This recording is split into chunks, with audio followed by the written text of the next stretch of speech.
How many times must I tell you? You must never put your life on the line for me. Mother has always had a fascination for Lord Mortimer, but has never wanted to tell me why.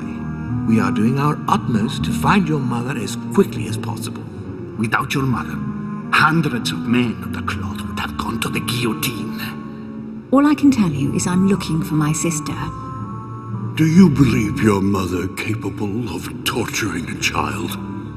An agreement for cannons. Lord Mortimer assured me that you are to take over the project on behalf of your mother. Johann Christoph von Wollner, Minister of Religious Affairs, and Jacques Peroux, French Revolutionary Tribunal Judge. You will find that Lord Mortimer is not what one would call conventional, Monsieur de Richet. I do apologize for being late. I was obliged to clear up some urgent business.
At last we meet, Monsieur de Richet. Do you mind if I call you Louis?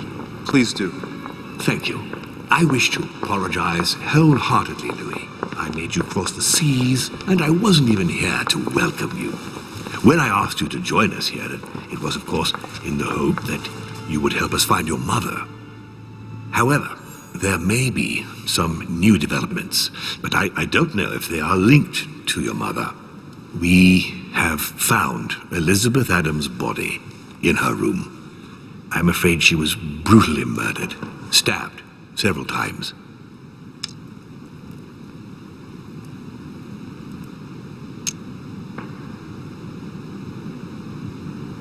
I can't believe it. We bumped into each other last night on our way to bed. Yes, I know. Duchess Hillsborough informed us that she accompanied you at the beginning of the evening. You apparently bumped into Miss Adams, who wanted to speak to you. We are told you turned her away, and she went away on her own. That's correct. Do you know what she wanted to see you about, by any chance?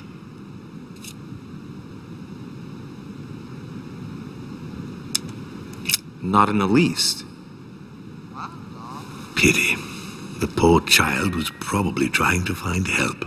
I thought it could wait until tomorrow. Apparently not. Louis, I shan't hide the fact that this tragedy puts me in a very delicate situation. I cannot risk upsetting the smooth operation of our next conference. But the case cannot remain unaddressed. I understand. What do you intend to do? I must reassure my guests, and justice will be done. And for that to happen, I must ask for your help. Why is that? You met Elizabeth. You spoke together, I believe. She trusted you. Listen, Louis. Find out who could have committed this murder. I refuse to believe that one of my guests is the murderer. I want to know who is responsible for this. And I trust you. You have my backing. You must stop at nothing. Can I count on you? Of course. How would you like me to proceed? Maybe you could start by going to the scene of the crime. Elizabeth was attacked in her room.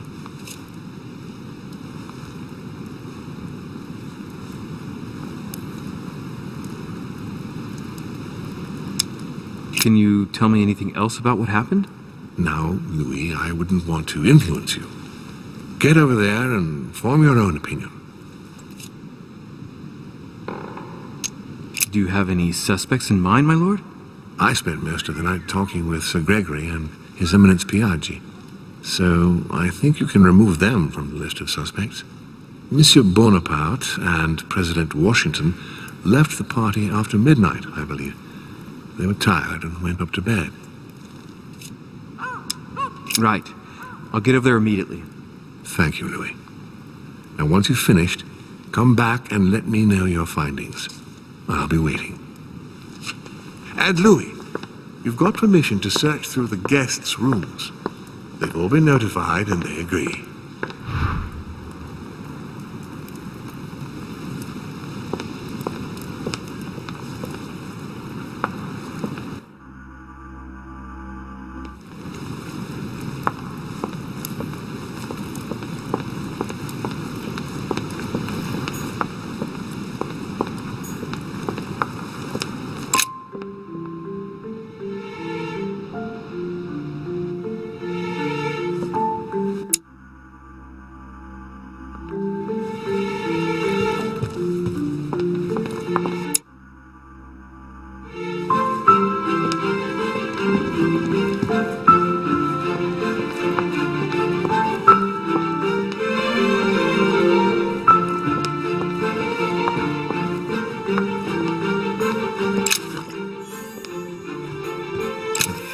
Out of an old encyclopedia.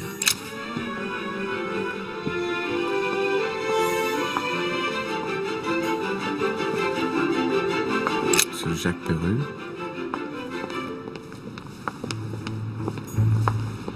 Monsieur Napoleon Bonaparte.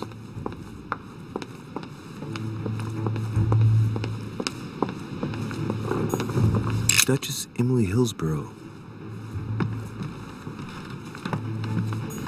Duke Manuel Godoy.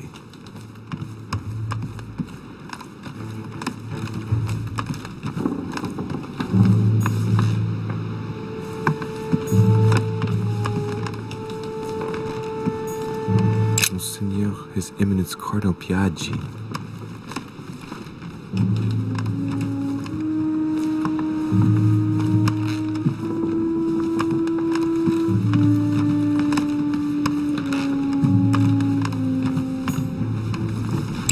George Washington.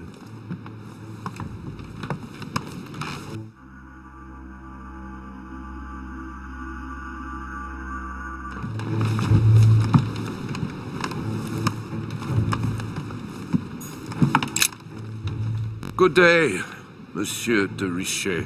Mr. Volner, are you looking for anything in particular? Next to Elizabeth's room? No, nothing special.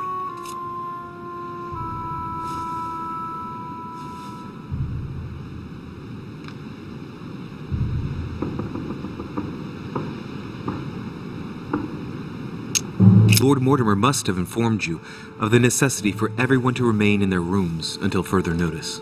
Certainly, but I'm a guest, not a prisoner. I was looking for a servant, since we don't all, unfortunately, have one at our disposal. Yeah, right. I shall leave you now, sir. I will return to my room.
see no sign of bruising on the skull. The only clue is a scar from a previous craniectomy. Poor Elizabeth, she must have been very young when she went through all that. That's torture. She also has old scars around the neck, maybe mutilations.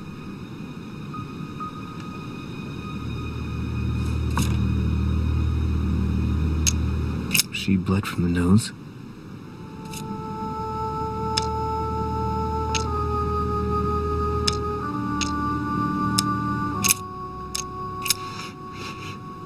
What a strange smell.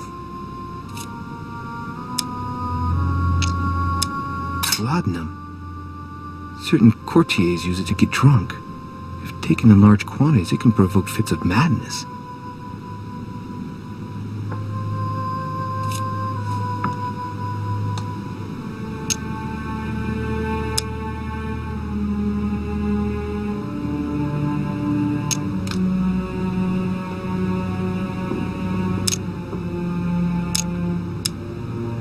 Breath. It smells of alcohol and of laudanum. People use it to relieve pain.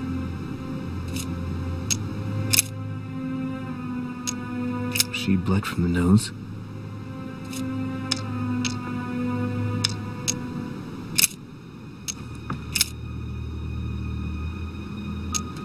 Blood, but no trace of blows on the legs. More tattoos, similar to those on the rest of her body.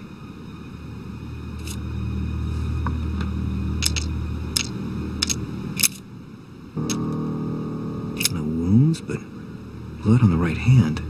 Nothing on the left except that tattooed symbol. This pinnacle is a trap. The wearers of the pinnacle thought that they were protected from evil by surrounding it inside the different circles of the pinnacle.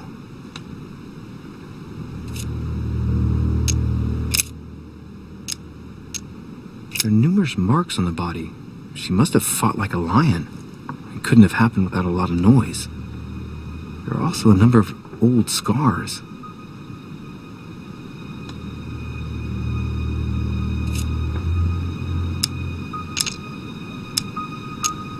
Scarring, ugh. Scarring isn't very regular, but they're mostly from old cuts.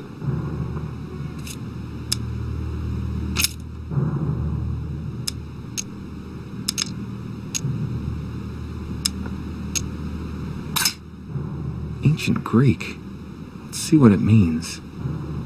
These are sacred chants intended to protect their bearer. But from whom? Or from what? She had the Sigillum de Ameth tattooed on her, the symbol of the living God, written in the language of angels, according to believers. It is rare for someone to know about symbols like this at her age, unless her mother was a tutor.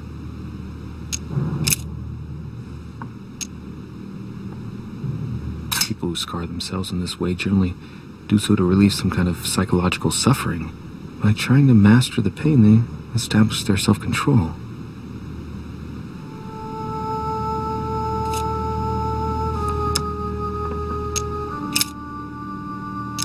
I count no fewer than 9 wounds on the thorax, with a lot of blood.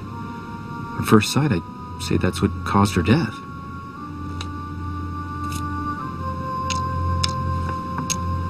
Some of these tattoos are veritable works of... What's that? The skin between her breasts is different. Bloody hell! This tattoo was drawn on a page of leather and stitched onto her skin. Probably during childhood. If the scars are anything to go by. It's the same kind of tattoo as on the rest of her body.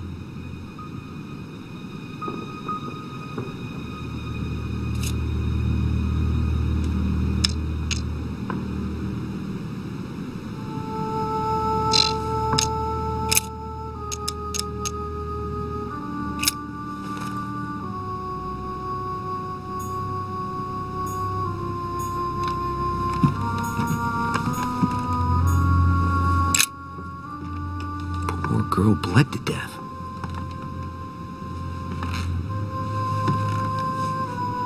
Whoever left that footprint has boats for feet.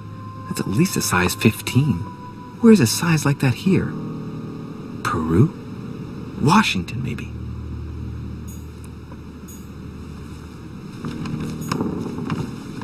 A knocked over bottle of wine.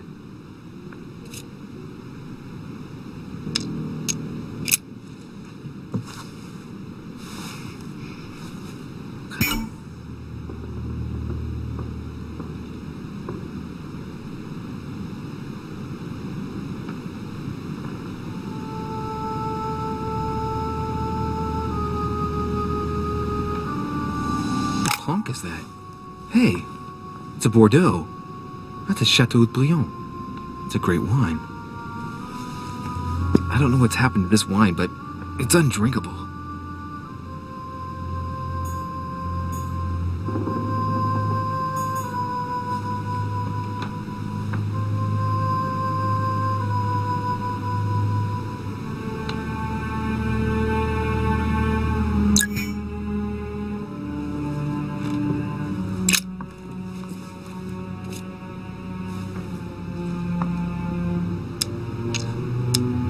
The blade is short and thin. Well sharpened, apparently.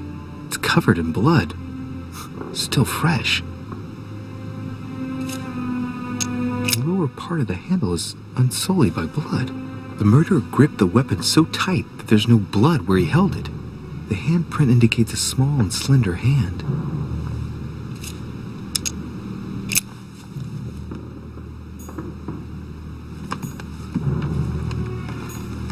Blood spatter indicates that the murderer must have held Elizabeth upright during the attack.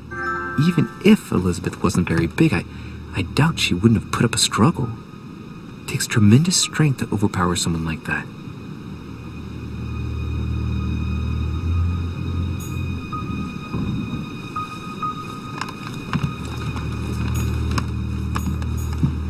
Devil's Thorn. I'll keep it. Vials of laudanum.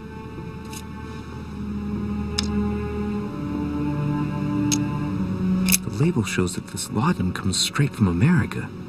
I wonder if Washington's involved. The label shows that this laudanum comes straight from America. I wonder if Washington's involved.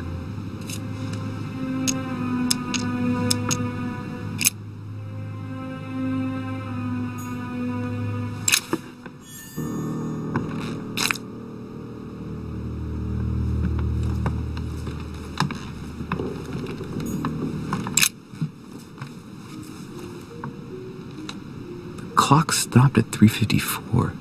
If it was smashed during the murder, then I've just established the time of the crime.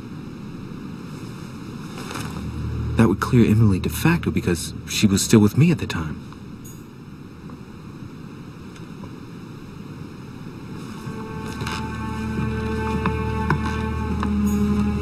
A pentagram? What the hell's been going on here?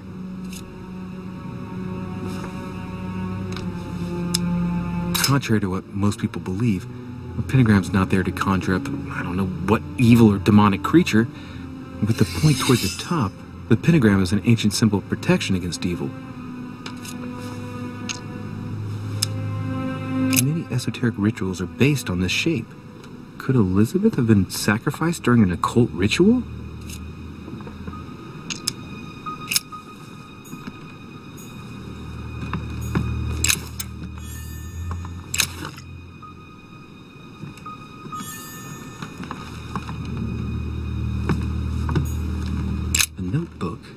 Written in Elizabeth's handwriting. It is written in a mix of several languages. Not too easy to work out. It looks like a mixture of medieval Latin and Anglo-Norman. It is difficult to make sense of this jerky writing. I can make out some passages, though. He's coming. The demon is upon me. He's coming back to kill me. There she is.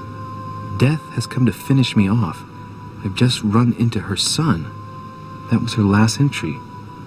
What tortured writing.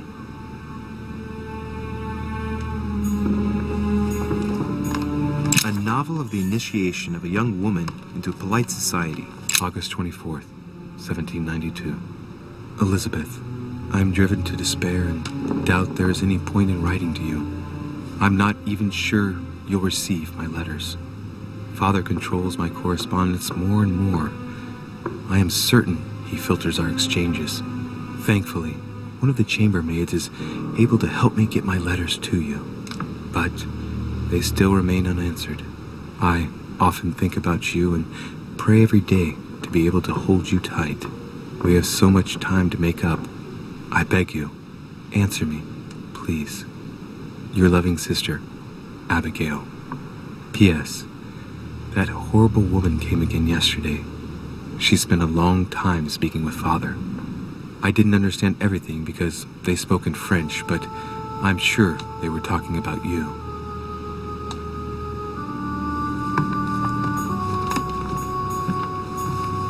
August 24th, 1792.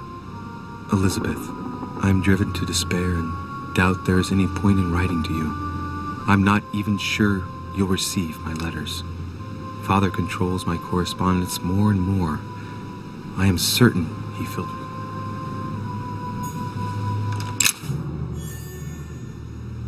November 1791. My dear sister, the cancellation of our reunion hit me like a stab to the heart. Father told me it was for your well-being, but I can't help but blame him. He claims that your condition has worsened and that it could be dangerous for both of us if we met. If only I knew where you were, believe me, I'd be at your side. I haven't received any news from you in a long time. Please write. Your loving sister, Abigail. P.S. I hope you like the enclosed talisman.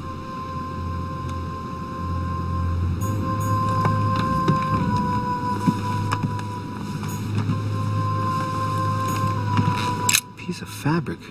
High quality at that. I'd say it's silk. Going by the texture and the gray hue, it must come from a dress, that kind that women of quality wear. It's a travel dress. The silk has been lightly waxed to protect it from bad weather. And I know the very woman who came up with the idea, given all the traveling she does. My mother. God help us. Why did she come here in the first place? The material appears to have undergone abnormal wear and tear. She must have been scouring the countryside, and that doesn't look good.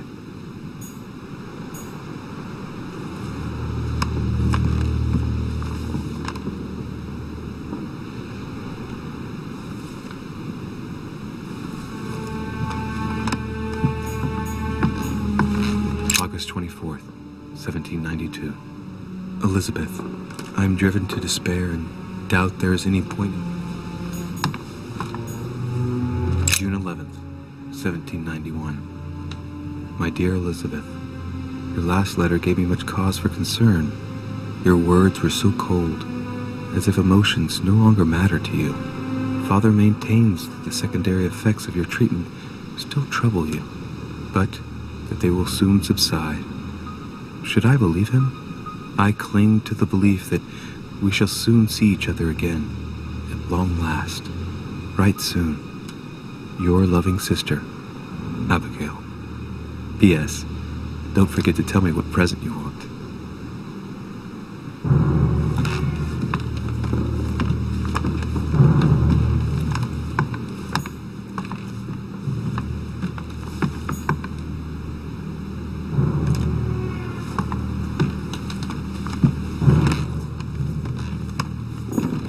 Dear Elizabeth, I'm writing to inform you of some unfortunate news.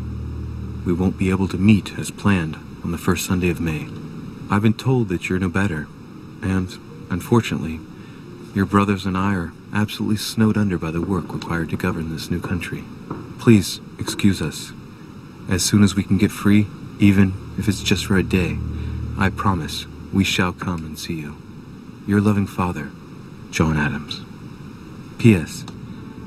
Don't hold it against your mother if she still isn't ready. Please don't judge her. I'm sure you'll be able to put all of this behind you one day.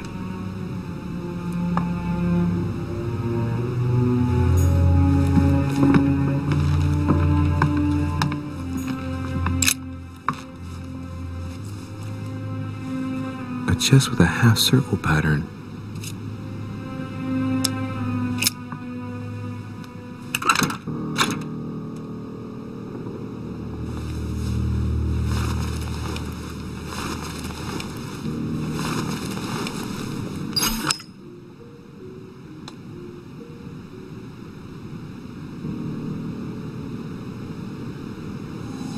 An untutored hand copied these notes.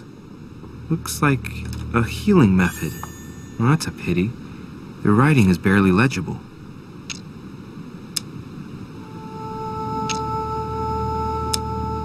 Feet and hands are bound. A piece of cloth in the mouth prevents the tongue from being sectioned. It looks like preparation for an exorcism. Is Elizabeth really possessed?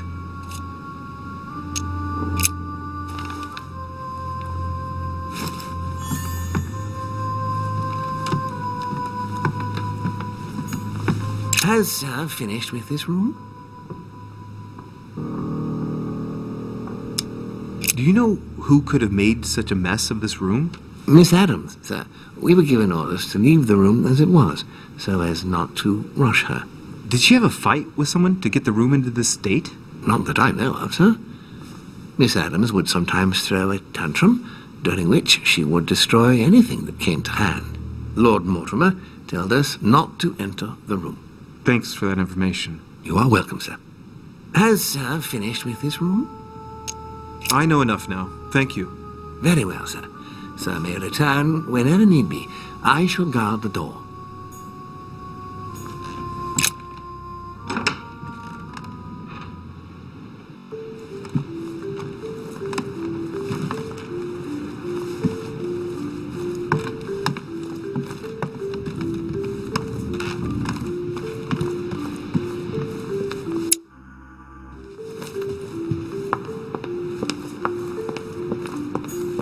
Monsieur Johann van Volner.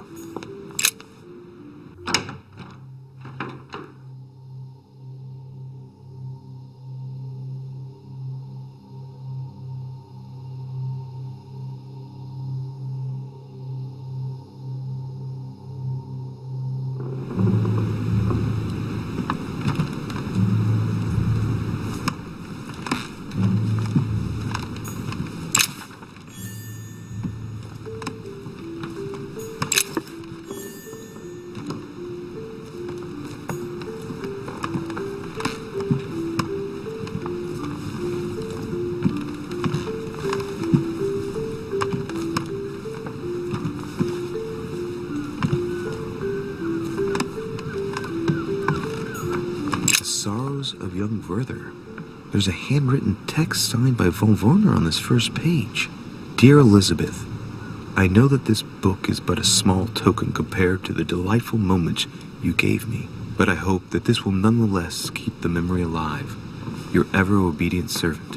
So, Volner had a relationship with Elizabeth, but that's hardly surprising given his fondness for the occult.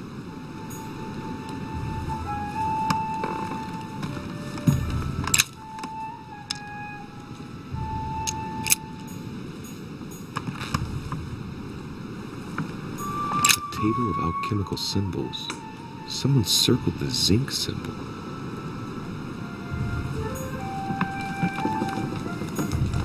A chest lock with a 4-letter code. Surely a word close to the owner's heart.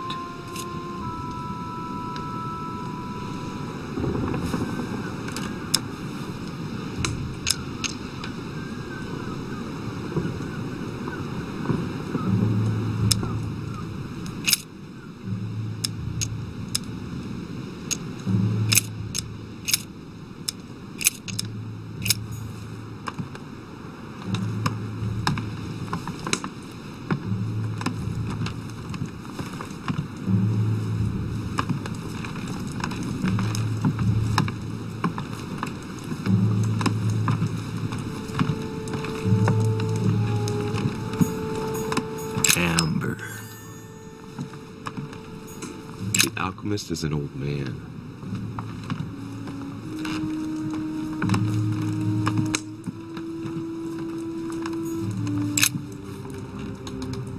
What can I do for you, de Richet?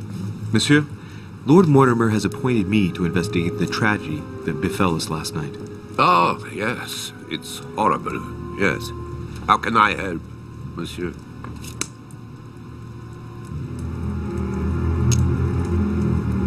Did you see how many tattoos Miss Adams had on her? Of course. Who wouldn't have noticed? Yes, but I'm sure that an expert like yourself must have an opinion on the subject. I do. She was seeking to imprison something inside her. Her own body had become a sort of prison. She wanted to protect herself. Is that what you're saying? Elizabeth was a flame, a candle in the night. And like all candles in the night, she was surrounded by darkness, by her demons. Call it what you will. One thing is for sure. She struggled against hell and high water not to let her flame go out.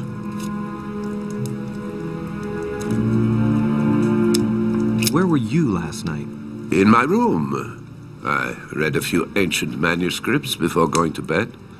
But I didn't stay up long. I was tired. Thank you kindly. Excuse me for asking, but did you know Miss Adams? Oh, she... not really, to tell the truth. No. I found the Werther dedication, signed by your hand, monsieur. Would you like to change your version now?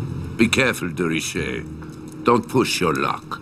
My relationship with Miss Adams was pure, and has nothing to do with you. Continue playing the detective as you see fit. But if I find the bastard who did that to Elizabeth, I will... Yes! I would have preferred a simple response, but I see I have my answer now.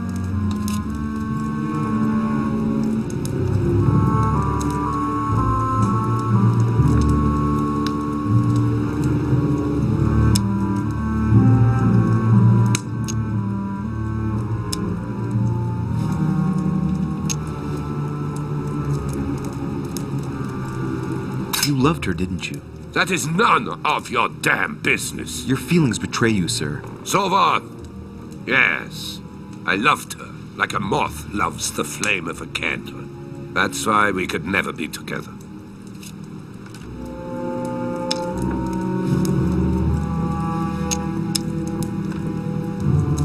I get the impression that your romance was over.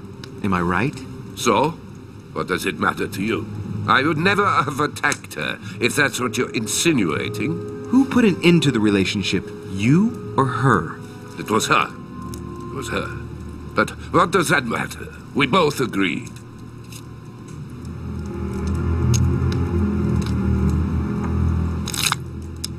Please, tell me a little more about the nature of your relationship. That is a personal matter, monsieur. Yes, that is true. So, tell me. All right.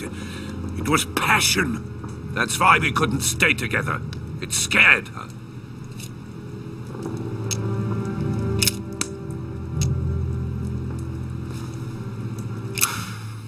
We finished.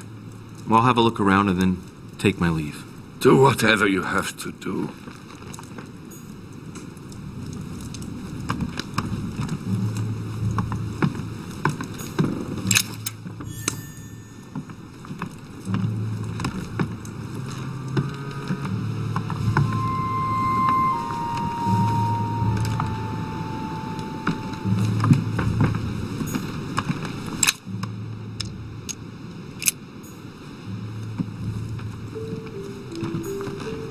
Chest locked with a 4-letter code. Surely a word close to the owner's heart.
do you want from me, de Richet?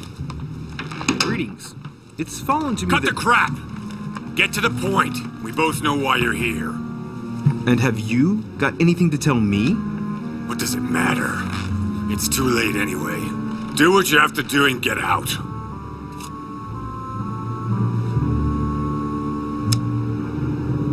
It's never too late, sir. If you have something to say, now is the time. You don't understand. Everything's already written. It's over. Why is he behaving like the perfect culprit? What is it that's already written? I'm not sure I follow you. No, you don't.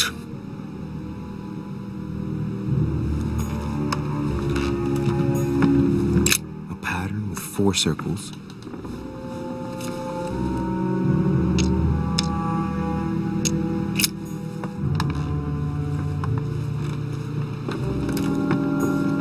The Massacre of the Innocents, but by Van Harlem. I think that Mortimer likes to play mind games with his guests.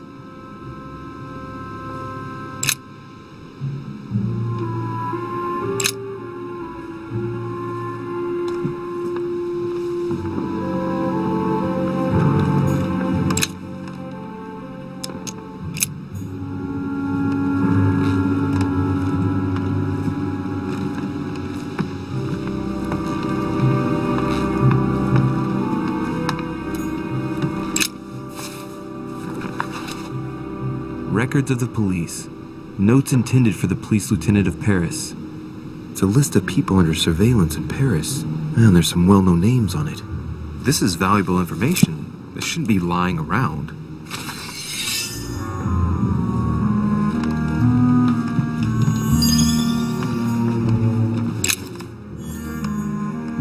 Dear friend, please come and join us. We must meet about the ongoing operations in Paris. A boat will be waiting for you in Calais and will take you to Dover in England. From there, a carriage will take you to the port of Tintagel, where a frigate will be waiting for you and other guests, so you can meet up with me on my island as quickly as possible. I await your arrival. Lord William Mortimer.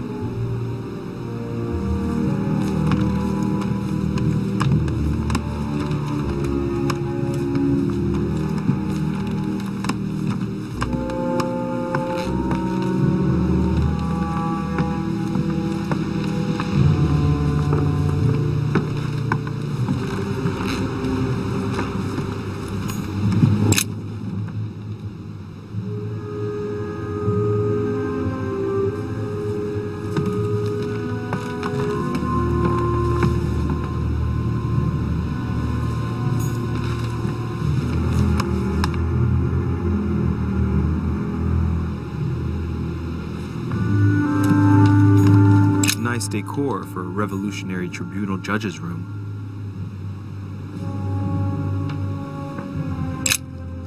All right. Have you finished? Not quite. I'd like you to answer a few questions.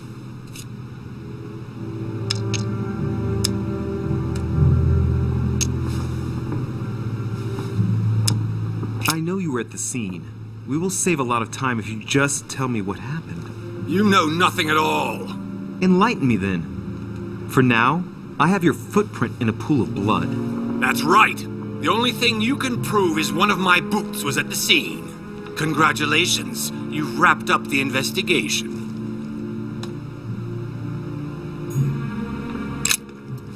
All right. Have you finished? Not quite. I'd like you to answer a few questions. I'd like to talk about the letter you're writing. What woman is it addressed to? Who says it's a woman? I'm not saying any more. There's no point you insisting.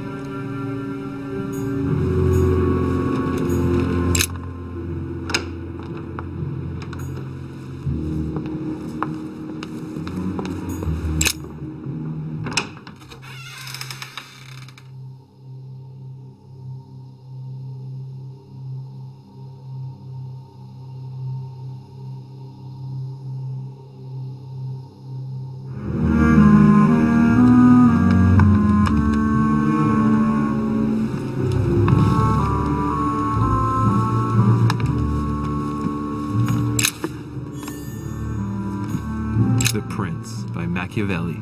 A perfect read for anyone with a surfeit of ambition. That might come in handy.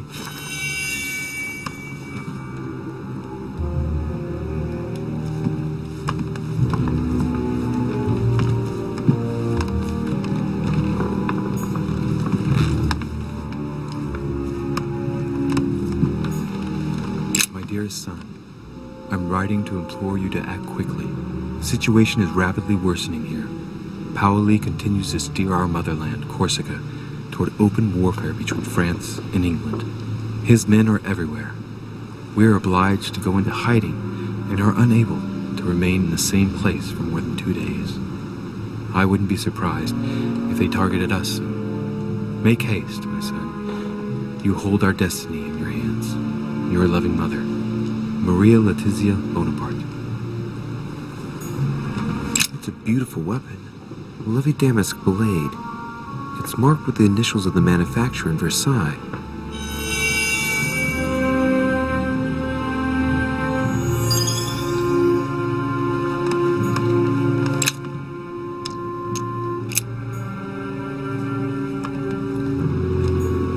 A bicorn decorated with a cockade.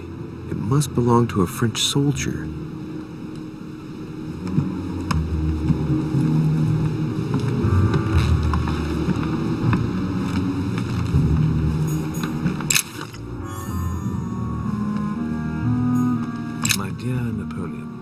As previously agreed, I would like to ask you to join us in January on my island to participate in the High Society meeting organized for the occasion. We shall be able to continue our discussion about our project for a new order for France.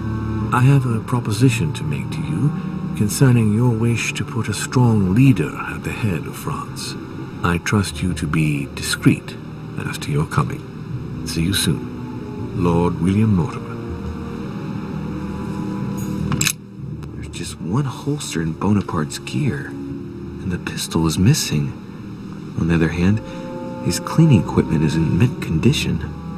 That's typical of the soldier in him.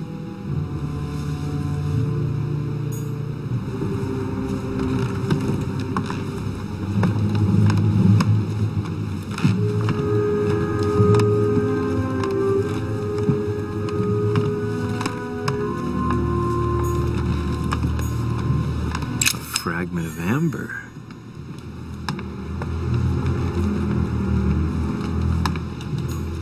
A Chinese coin, recognizable by the hole in the middle. If I remember rightly, that's called a cash.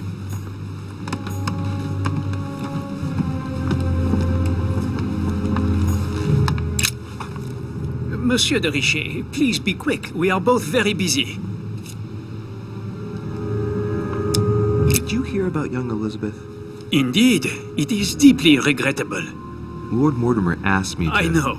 You no doubt want to know my alibi. I spent the night downstairs playing cards. Can you tell me who was present at the game, please? Well, there were Lord Mortimer, President Washington, and Sir Gregory. Thank you. Ah, and His Eminence Piaget as well. Excuse me, I nearly forgot him. Poor soul. Did any of you leave during the game? Not that I know of, monsieur. I didn't exactly spend my time noting the other guests' comings and goings, but I don't think so. Thank you.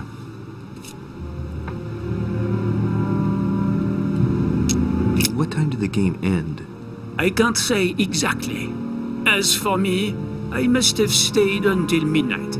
I was exhausted, couldn't think straight, so I preferred to go up to bed. On your way up to bed, did you notice anything out of the ordinary? No, not in the least. The whole manor was sound asleep. Not really. No.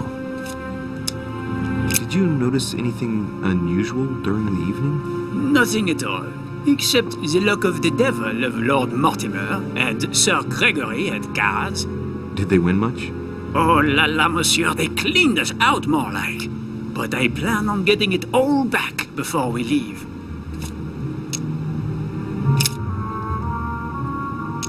Well, have we finished, monsieur? Exactly. Thanks again for all your answers. Good day.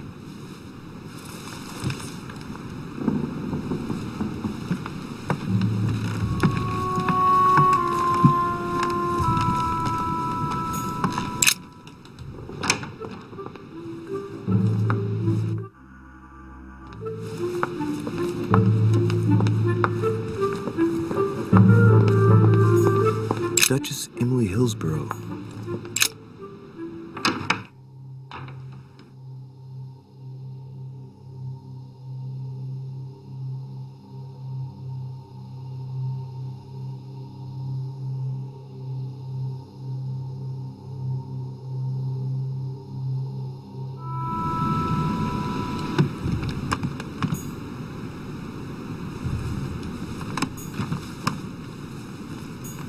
King George III in coronation robes. Nice touch for the room of an English duchess.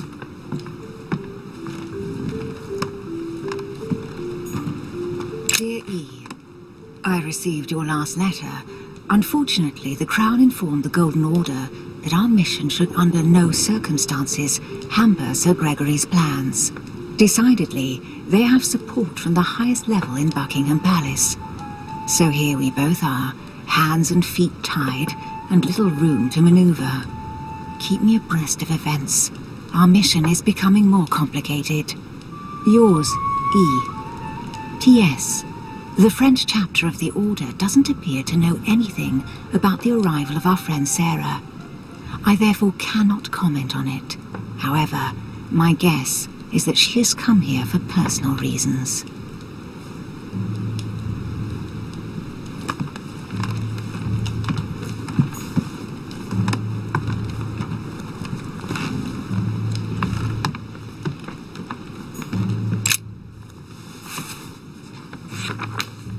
Grammar of Port-Royal.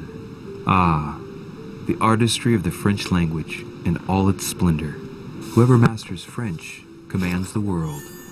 At least, une partie of it.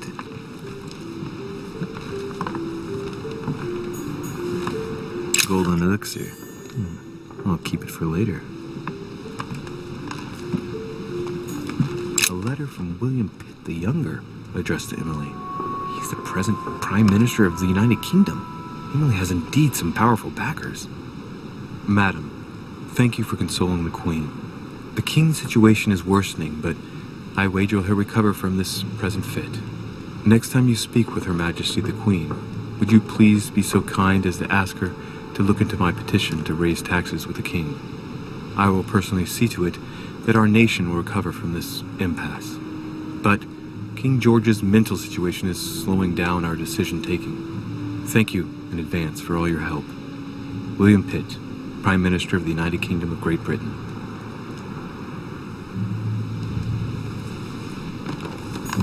A drachma.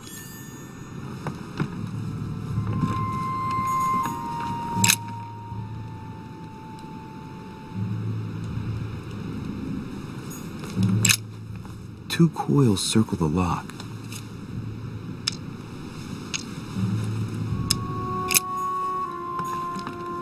A letter from William Pitt the Elder, addressed to Emily. He was the English Prime Minister. This letter dates from 15 years ago now. Madam, I shall never thank you enough for all your care and attention. I shall be indebted to you until my last breath. If you have any request of me, you only need ask. With regards to my son William, I shall never thank you enough for looking after him. You know the latter's preferences, and you will understand he needs you desperately. For that, and as agreed with Queen Charlotte, our friend Duke Hillsborough will carry out his task and meet with you within 6 months. From then on, you'll be free from want. Yours sincerely, William Pitt, Count of Chatham.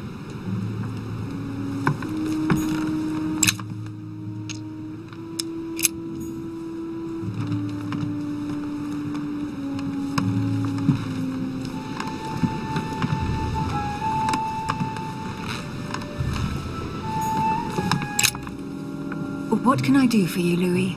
I've come to see you about last night's tragedy. Did you hear anything about what happened to Elizabeth? Yes, we all did. Rumors spread quickly, you know. How awful. I didn't know her well, but I hope at least the poor thing didn't suffer too much. Death came quickly.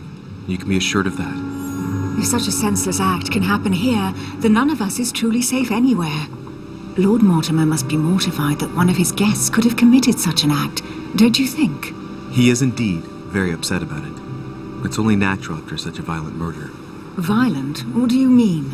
Elizabeth was stabbed 9 times. Oh my God, Louis. How awful. The murderer must have had a serious grudge against her to set upon her like that. It must have been a crime of passion. Do you know what happened exactly? In fact, Lord Mortimer has asked me to look into this case, Emily. Really? Are you Lord Mortimer's snoop now? I'm doing it for Elizabeth, not to please Mortimer. Good for you. Quite right, too. Have you found out anything? Since your arrival, did you notice anything strange about Elizabeth? Everything that happened around that poor child was strange. You saw that for yourself. I know. You're right. I'm looking for leads to try to reduce the number of suspects. Well, I would say that in addition to ourselves, you could also cross off President Washington. I went to see him during the night. I had some business with him, and I can confirm that he didn't leave his room all night. That gives Washington an alibi.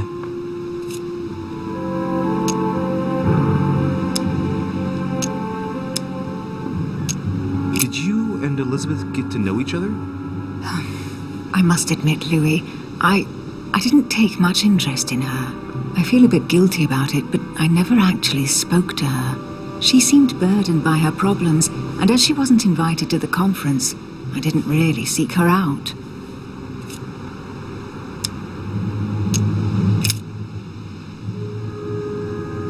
I hear you were in discussions with the Holy See. Oh, either His Eminence can't keep his tongue from wagging, or you've been poking your nose where you shouldn't, sir. Even so, Emily, you're raising a royalist army. That's no small matter. And you are straying from the subject. Is there anything else you wanted to ask me?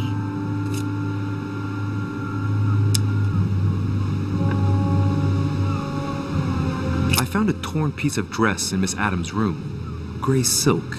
Where's it from? That's what I'm trying to find out. The color doesn't match any of Elizabeth's dresses, but I might not have found all of her clothes yet. Good Lord, Louis, do you realize what this means? If this piece of dress isn't from Elizabeth, then it's... I don't have any grey silk dresses, Louis. Neither does my sister, since we wear the same clothes. Yeah, that's exactly what I wanted to check with you. I'm so sorry, Louis. Thank you.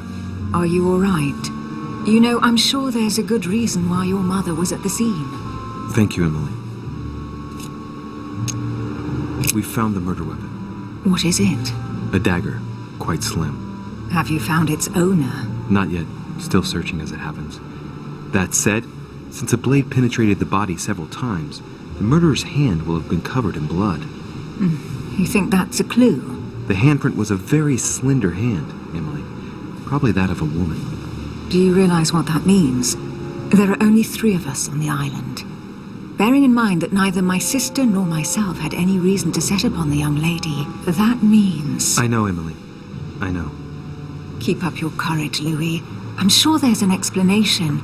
You're bound to shed some light on it all. If what you say is true, Emily, I'm less and less enthusiastic about shedding any light on the subject.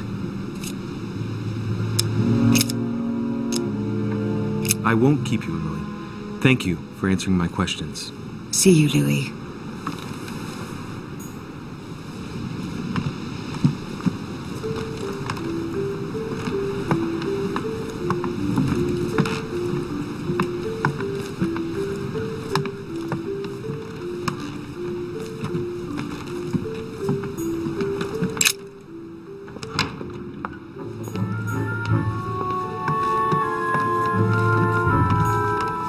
Duke Manuel Godoy.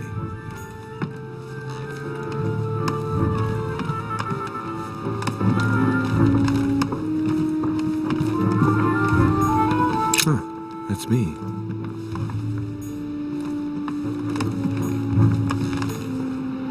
Monseigneur, His Eminence Cardinal Piaggi.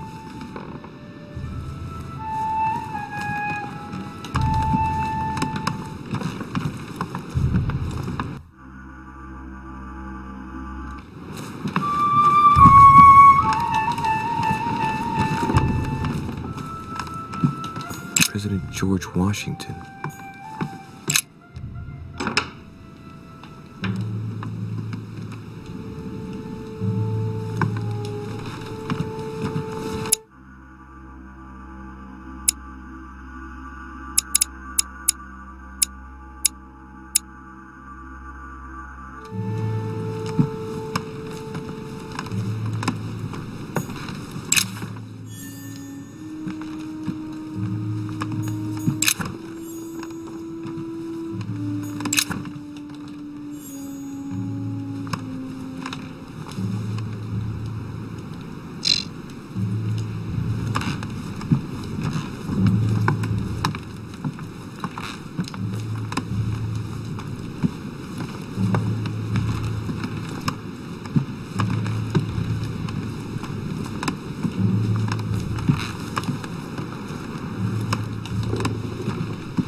honey, the remedy of the gods.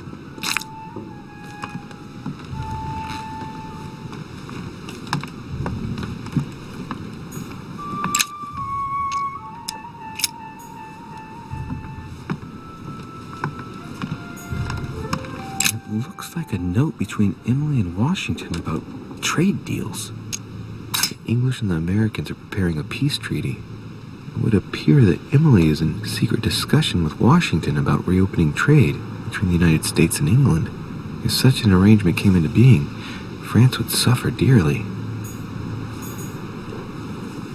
My dear George, I'd like to invite you to join me as planned at my place. I have a project to show you. It is time that the United States played a more important role on the world stage. I understand your reluctance of playing with fire. I know your new country is very young, but rest assured that I would do nothing to jeopardize what we have built together. I look forward to seeing you soon. Your friend, William.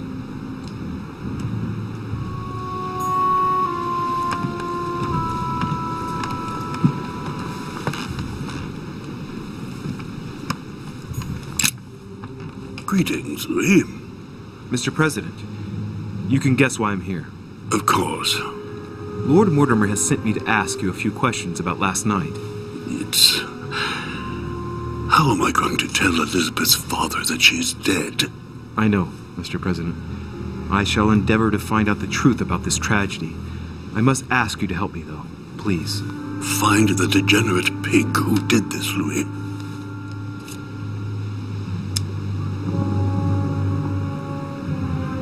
I'm talking to all the guests to find out who has an alibi and, well, who doesn't, Mr. President. Can you tell me what you were doing last night so that I can strike your name off the list? I spent the night right here, reading. All night? Exactly. Emily stopped by in the middle of the night, you can ask her. She wanted to talk about some business we have in common.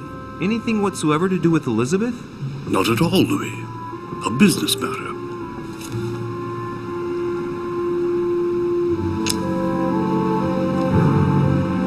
Tell me, Mr. President, had you spoken to Elizabeth since your arrival? You know her father. You thought she was dead. No, I didn't. And I believe I'll be taking my remorse with me to my grave. I wanted to, but I didn't know where to begin. You can't blame yourself. You couldn't have known that her days were numbered.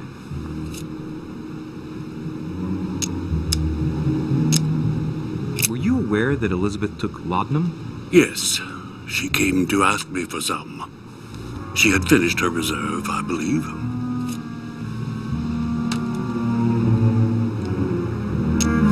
Do you take it regularly, Mr. President? Unfortunately, I do, Louis. I still suffer from a terrible toothache, and it's not likely to get any better. It's just for that, then? Old age, my young friend. I don't wish it upon you, but you'll soon see. At my age, it's rare to have no problems in that domain. And do you take a lot? A moderate amount, Louis. Only the dosage indicated on the prescription of my doctor.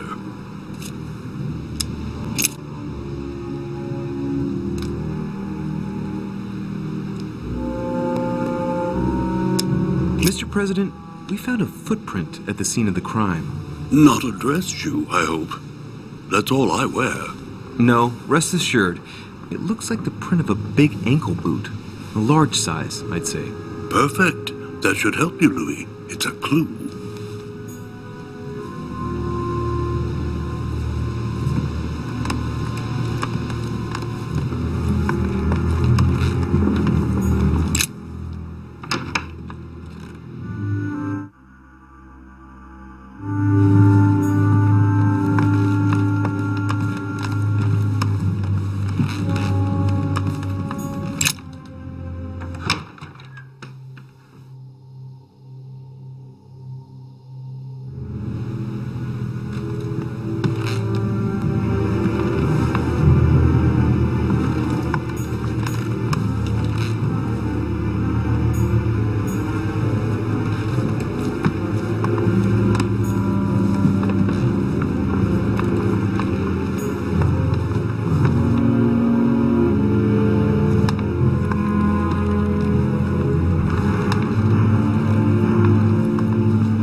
pistol?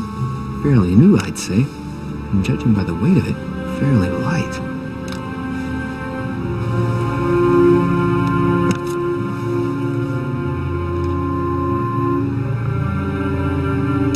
It's extremely well maintained. The barrel is perfectly clean. It isn't loaded, and there's no traces of gunshot residue. I conclude that it hasn't been used recently.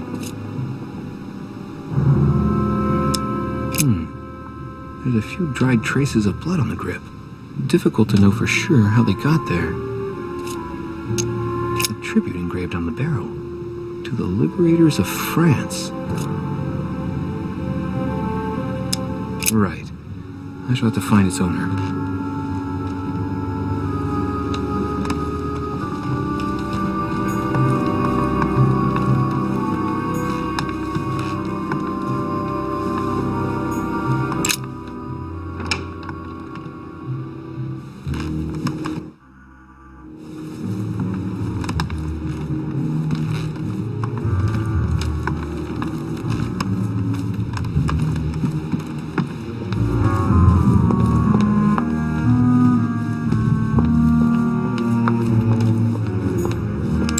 Johann van Volner.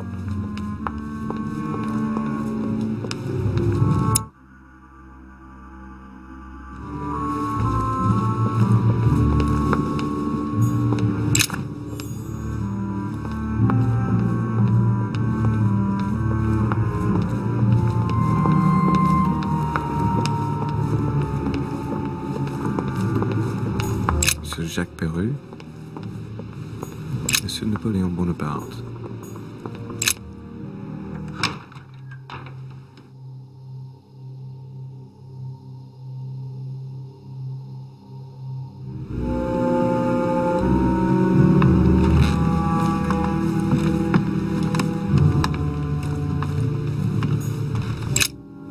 There's just one holster in Bonaparte's gear, and the pistol is missing.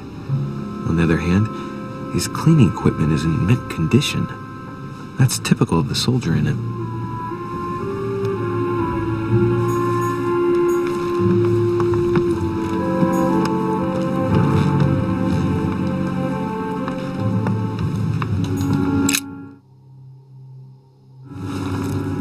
Monsieur de Richet, please be quick. We are both very busy. As any good soldier would, I imagine you own a firearm. May I see it? Oh, well, if you really want to, here is my pistol. Don't worry, it is not loaded. Do you have several of these? In Corsica, oui, but not on me when I am traveling. Only a bandit would carry such an arsenal. Thank you. Did you hear about young Elizabeth? Indeed, it is deeply regrettable. Lord Mortimer asked me to... I know. You no doubt want to know my alibi. I spent the night downstairs playing cards. Well, have we finished, monsieur? Exactly. Thanks again for all your answers. Good day.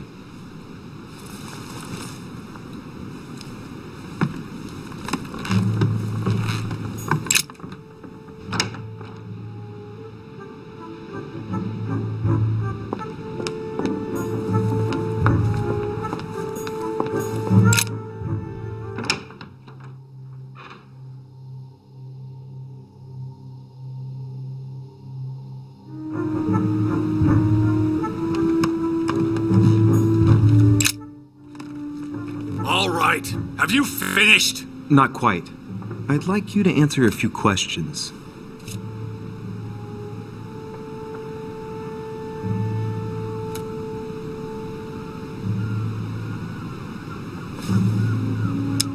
Two days ago, I surprised you having a go at Miss Adams.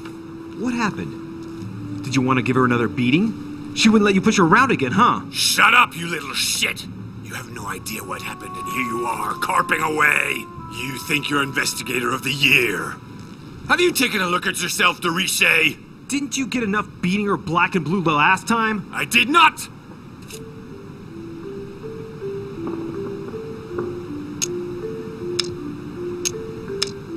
Go on. Keep going. Finish what you came to do, then get out of my room. You were armed the night of my arrival. Can I see your weapon?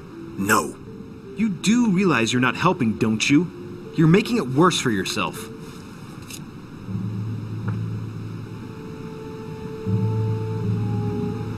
Two days ago, I surprised you having a go at Miss Adams. What happened? Did you want to give her another beating? She wouldn't let you push her around again, huh? Shut up, you little shit! You have no idea what happened, and here you are, carping away. You think you're investigator of the year. Have you taken a look at yourself, de Richet? Didn't you get enough beating her black and blue the last time? I did not! Go on. Keep going. Finish what you came to do, then get out of my room. Goodbye, sir. We shall meet again. Probably.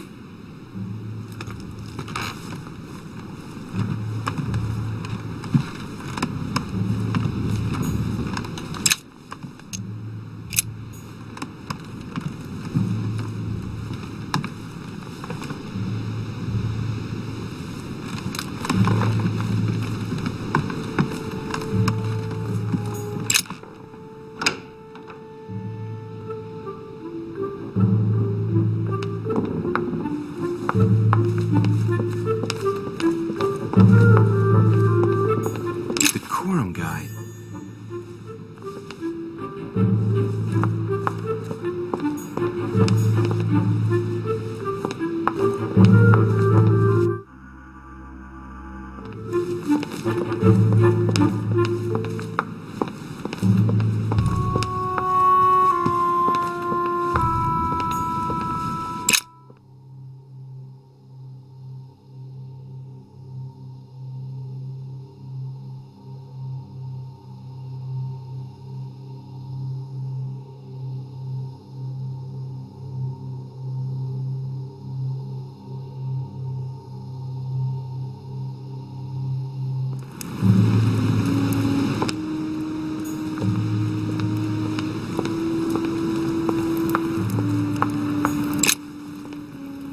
Your Eminence, I imagine that you've heard the news about Miss Adams. What a tragedy, my son. How could such a thing have happened? That's exactly what I'm trying to find out. Did you notice anything out of the ordinary last night? I saw the young French soldier, Bonaparte, I believe, hanging around near Miss Adams' room. But I would not want to get an innocent man into trouble, Louis. It's probably nothing. Not to worry, Your Eminence. If he is innocent, then he has nothing to fear. Do you know why Monsieur Bonaparte was hanging around her room like that? Well, I wouldn't be surprised to learn that the dashing young soldier had become infatuated with a fragile young woman who looked a bit lost. But I don't think he got a very warm welcome. Bonaparte and Adams? But they didn't even know each other, did they? I couldn't say, Louis. But if I were you, my son, I would talk to Monsieur Peru. You remember how violently he set upon Miss Adams. Oh, don't worry. He's on the list of suspects.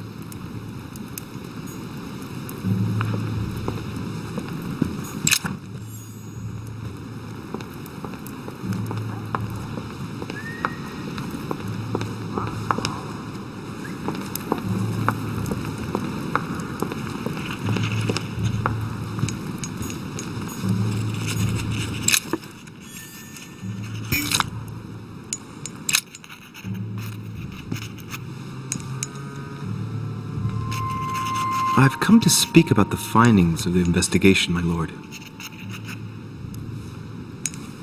I'm listening, Louis.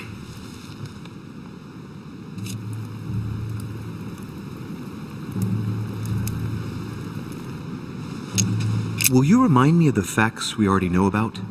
Elizabeth Adams was killed last night, but Piaggi was with Holm and I until late at night. As for Bonaparte and Washington, they left us after midnight, both tired.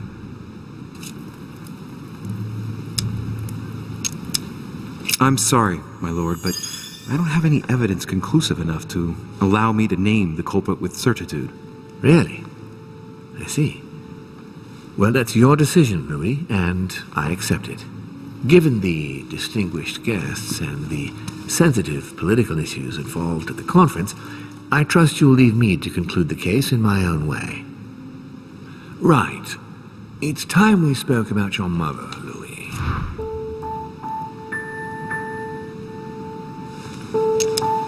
She seems to be making every effort to steer clear of your guests. What do you mean? For the past few weeks, my mother's been playing cat and mouse, if you will. I don't know why, but it wouldn't surprise me to learn that she's trying to avoid someone. The question is, who?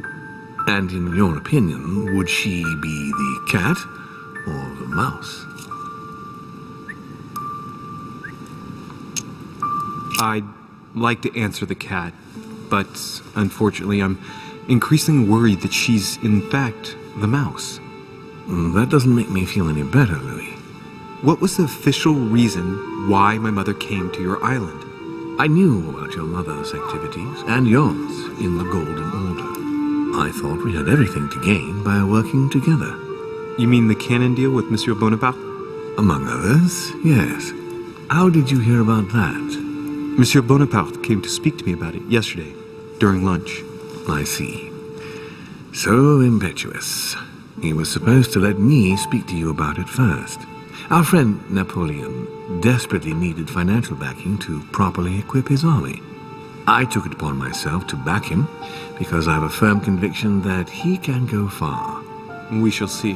However, there's one thing that surprises me.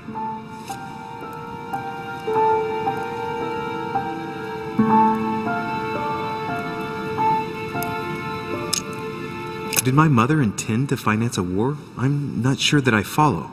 No, your mother's aim was not so much to partake in a war, but rather to make Monsieur Bonaparte accountable. France is in turmoil, and having support of a military man can often come in handy, Louis. You'll see.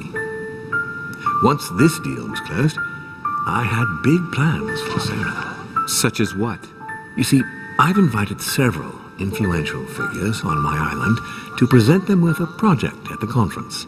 It will be presented later today. I thought that the Golden Order had a role to play, and I still think so. I was hoping Sarah would be able to join us. I see. Indeed, if by chance your mother decided not to return to us before the conference, would you do me the great honor of attending? If only to follow the deliberations while waiting for her to duly take her seat. Why not? We shall see. Thank you so much. In this way, you'll be able to keep your mother informed of what is said. There's something else I'd like to briefly go over. Earlier, you asked me the official reason for your mother's presence here. Is there an off-the-record reason why your mother came here?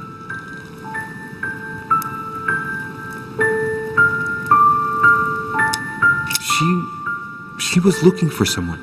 What do you mean? In Paris, we were working on a smuggling case to do with occult objects. We had just arrested a dealer who intended to go to you to meet a buyer.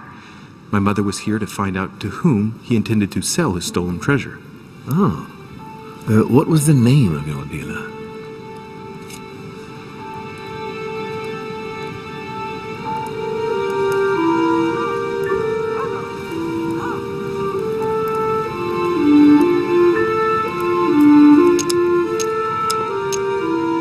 The dealer was called Von Burchard. As for the buyer, he was unknown to us. No, I don't know anything about that. There's something I still don't get. In your opinion, why would your mother remain in hiding over several weeks?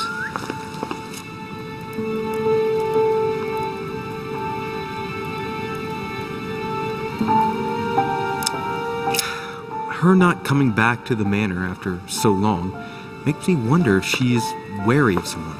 Well, certainly. But whom? The only ones who were present during her stay were Sir Gregory, Duchess Hillsborough, Mr. von Bohler, and myself.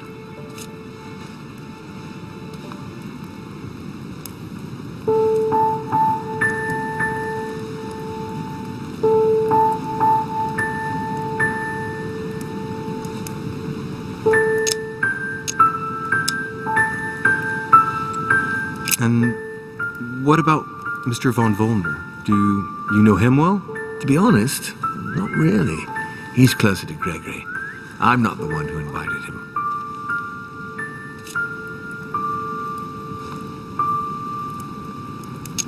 What I know of him is what they say in high society salons. He's a man who manages to form alliances with the right people when it's necessary. As a minister of the church, he actively repressed the religions of the book and the spirit of the Enlightenment.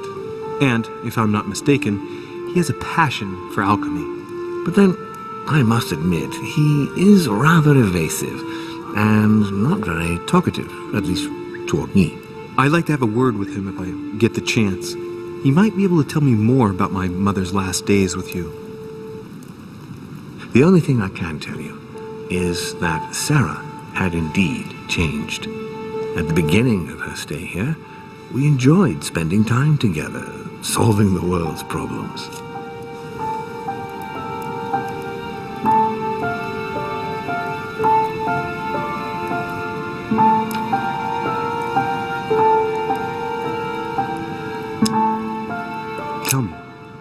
Tell me about her disappearance.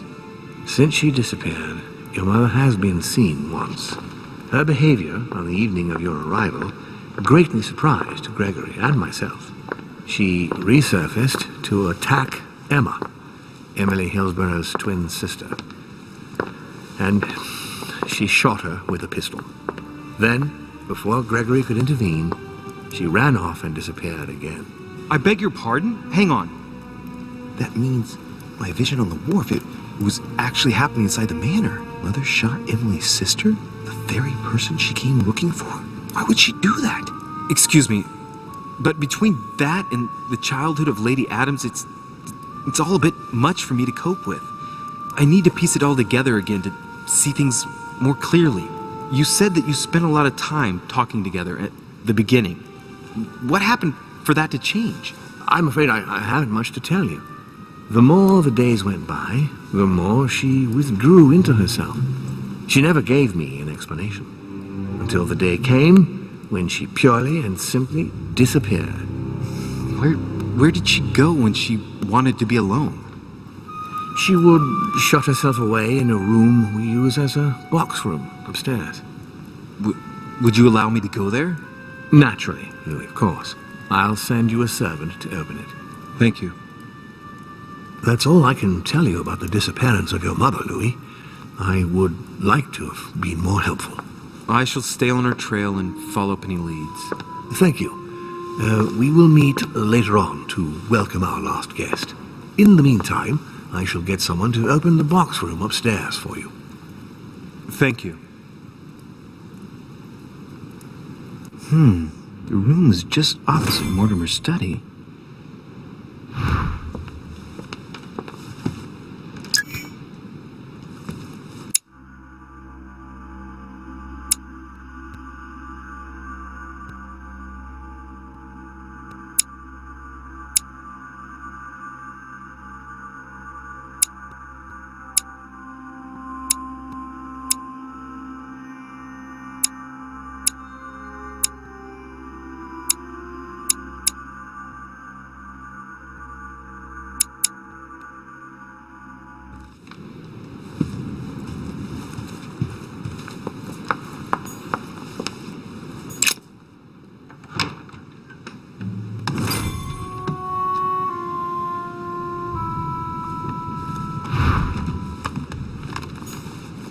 There are burnt papers in the chimney. There's a legible fragment left. Hey, I recognize my mother's handwriting. She says, we must find a safer way to communicate. Someone is onto us. Trust in my faith in the man with the sword. So Mother had an accomplice here. Who could it be? Who could she be suspicious of? I must find the next part. Faith, sword. I recognize her love of riddles there.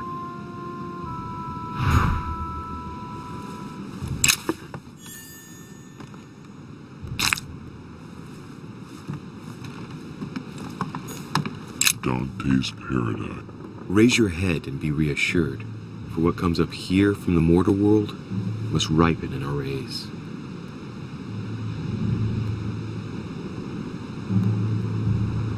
Dante's Paradise. Raise your head and be reassured, for what comes up here from the mortal world must ripen in our rays.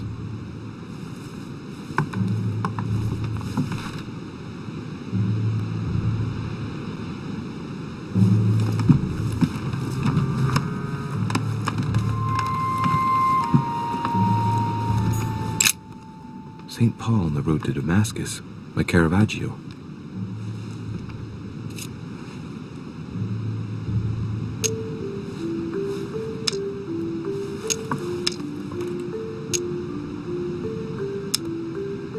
Caravaggio attained a magnificent command of black and the play of colors too. Paul facing an ordeal, the curtains of his illusions being raised, and receives the light from his Savior. A fierce opponent of the first Christians, St. Paul is suddenly struck by the call of Jesus Christ and converts. It's the best-known conversion in Christian history, which teaches us that even enemies of Christ can be saved, and even become his greatest apostles after finding faith. From what I can recall, the account of his conversion could be found in the epistles to the Galatians, the Philippians, the Corinthians, and the Acts of the Apostles.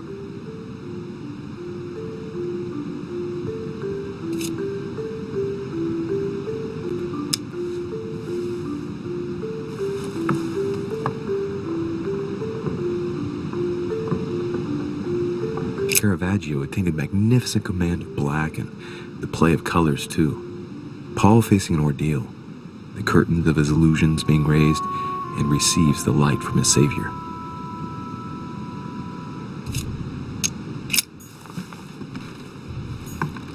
Carmelite water.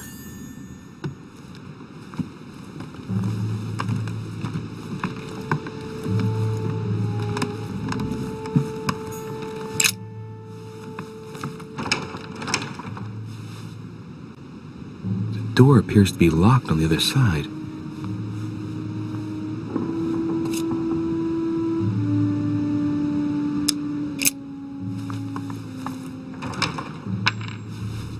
I think I heard something fall to the ground. A metallic sound, like a key falling to the floor.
What is this disc?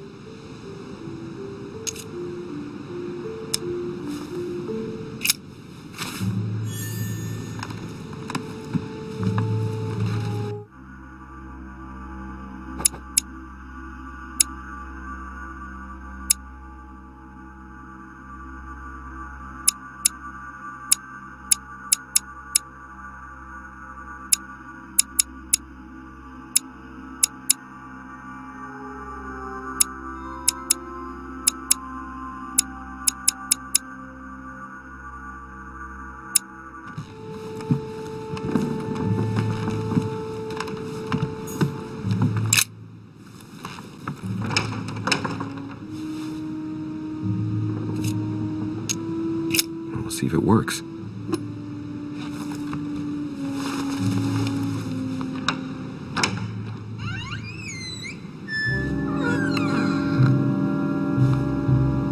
It's open.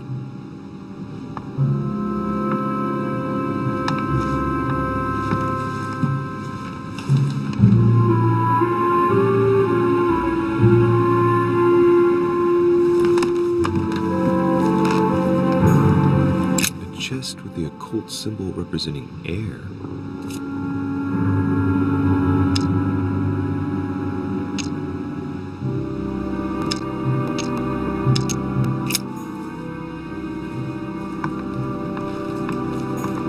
The New Testament.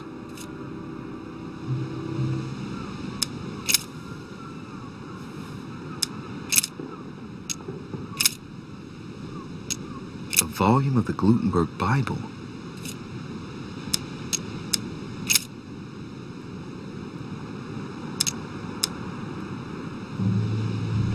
I guess I'll just come back later.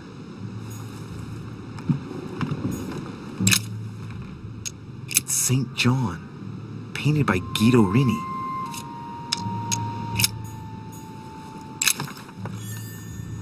Several portraits of apostles, all signed by Guido Rini. Looks like someone touched this commode recently. There are fingerprints on the sheets and in the dust.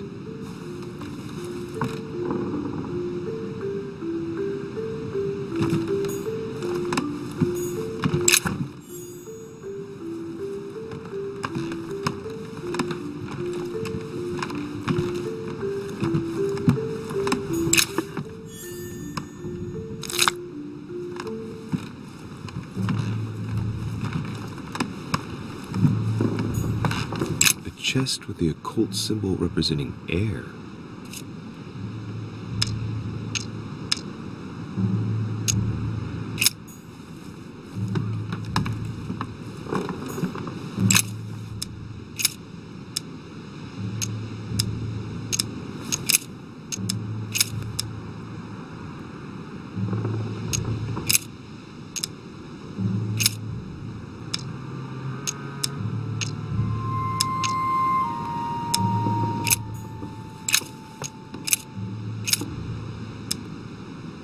And it came to pass in those days that Jesus came from Nazareth of Galilee and was baptized by John in Jordan.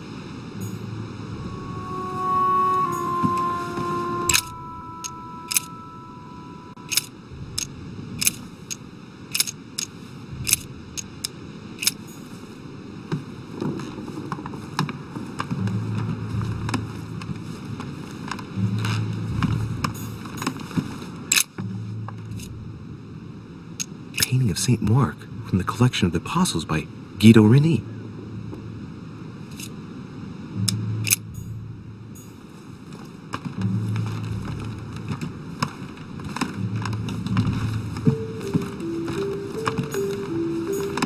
Amber crystals.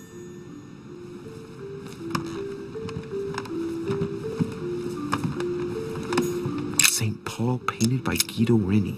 St. Paul is shown holding a sword. Strange.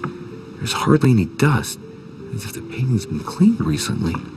There's a small inscription engraved on the frame. Let's take a closer look.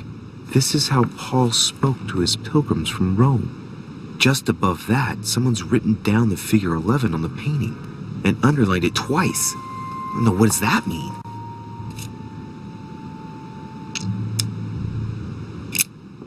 St. Paul is shown holding a sword. Strange. There's hardly any dust, as if the painting's been cleaned recently.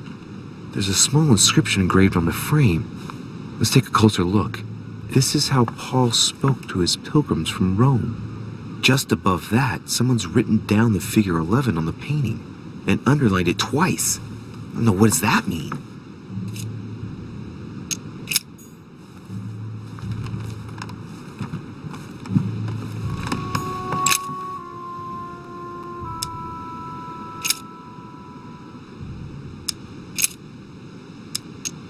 I say then, have they stumbled that they should fall? God forbid, but rather through their fall, salvation is come unto the Gentiles, for to provoke them to jealousy. Oh, wait, a note from Mother is carefully folded between the pages here. What does it say? Dear E, I'm glad you found this note. I was afraid the code of the two groups of pilgrims would mislead you. Pick up the package. You know where, and hide it where no one will find it. It's imperative. Awaiting your reply, hidden behind the youngest apostle. What? The youngest apostle? What does Mother mean by that?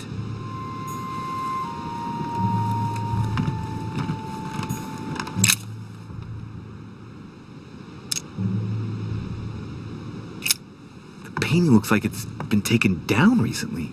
But wasn't my mother said that she would wait for an answer hidden behind the apostle? Ah, of course. There's something written behind the painting. On the second day, the pilgrims will listen to the prophecy of the young apostle. They shall add 1 companion to their left and 3 to their right to complete their rank. What does it mean?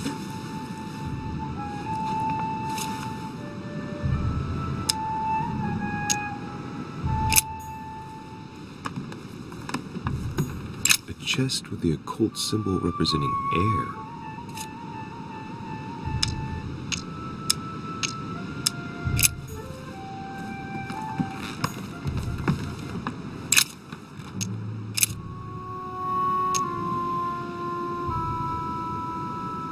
On the second day, the pilgrims listened to the prophecy of the young apostle.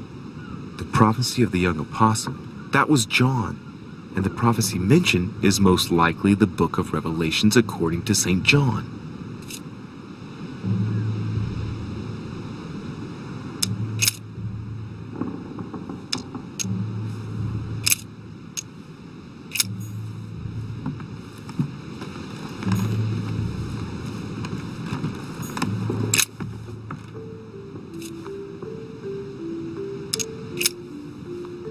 There's something else behind this painting. It says, half of each group will join the first city of Corinth. What the hell does that mean? A drawing of the Apostle Matthew, painted by Guido Reni. He's represented as writing the word of the Lord, transmitted by the Holy Spirit, who appears here in the guise of an angel.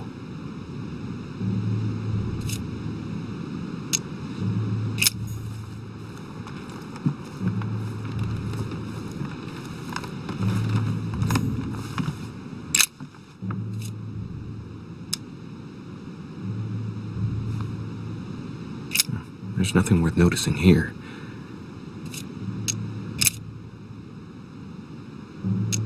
Little characters are engraved on the chest of drawers under the urn. It's a sentence in Hebrew.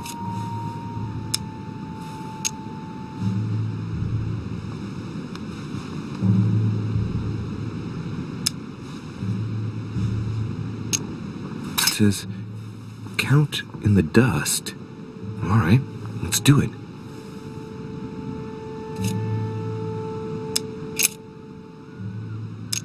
There are finger marks, deliberately drawn in the dust. 8 in all. That's what the message in Hebrew spoke about. Hebrew 8. No, nothing of value here. It's too cumbersome for me to unhook here, but judging by the dust, it hasn't been moved for months, if not years.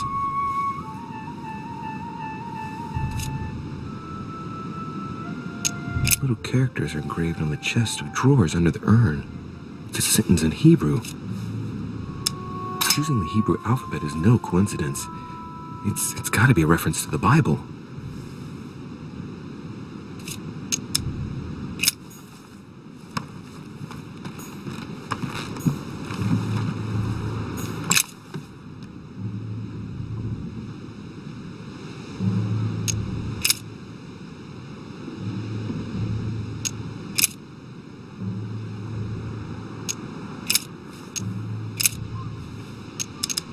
If we say that we have no sin, we deceive ourselves, and the truth is not in us.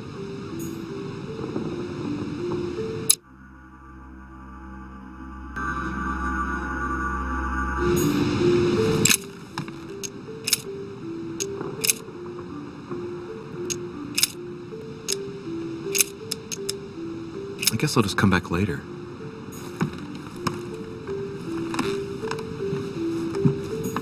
Several portraits of apostles, all signed by Guido Reni.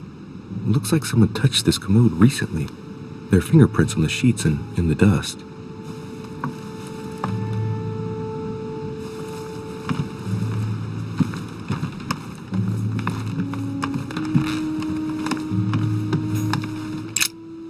St. Paul on the Road to Damascus by Caravaggio.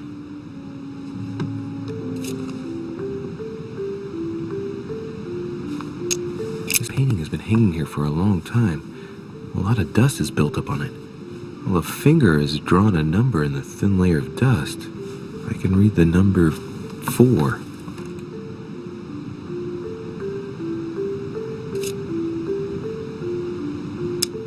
St. Paul is the only saint to be presented twice in these paintings, contrary to the other apostles. How come?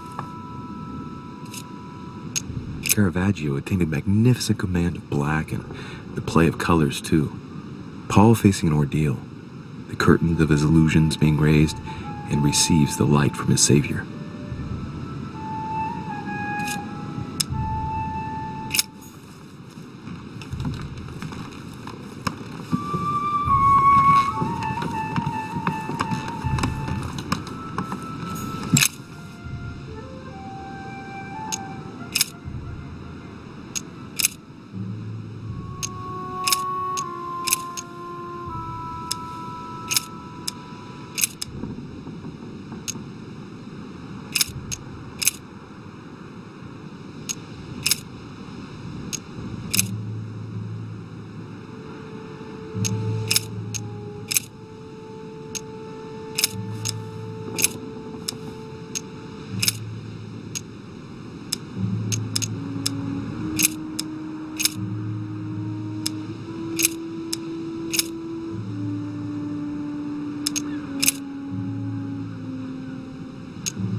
And it came to pass in those days that Jesus came from Nazareth of Galilee and was baptized by John in Jordan.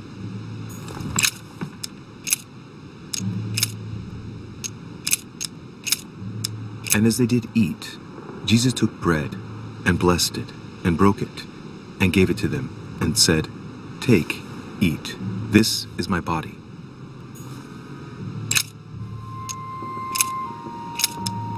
And behold, there cometh one of the rulers of the synagogue, Jairus by name.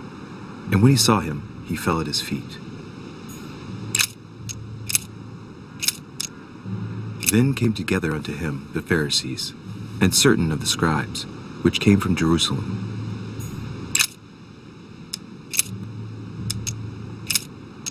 He that believeth on him is not condemned, but he that believeth not is condemned already, because he hath not believed in the name of the only begotten Son of God. And he, bearing his cross, went forth into a place called the place of a skull, which is called in Hebrew Golgotha. I and my Father are one. Now there is at Jerusalem by the sheep market a pool, which is called in the Hebrew tongue Bethesda, having 5 porches.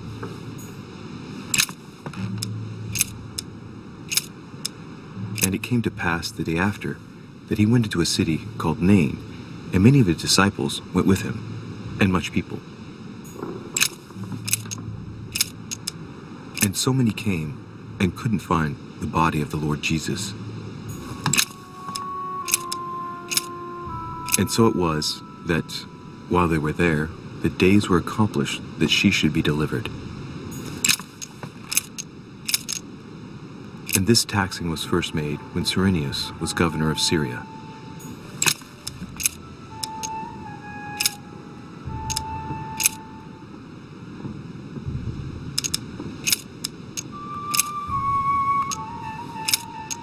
Take heed that ye practice your justice before men, to be seen differently by them. Otherwise, ye shall have no reward of your Father which is in heaven.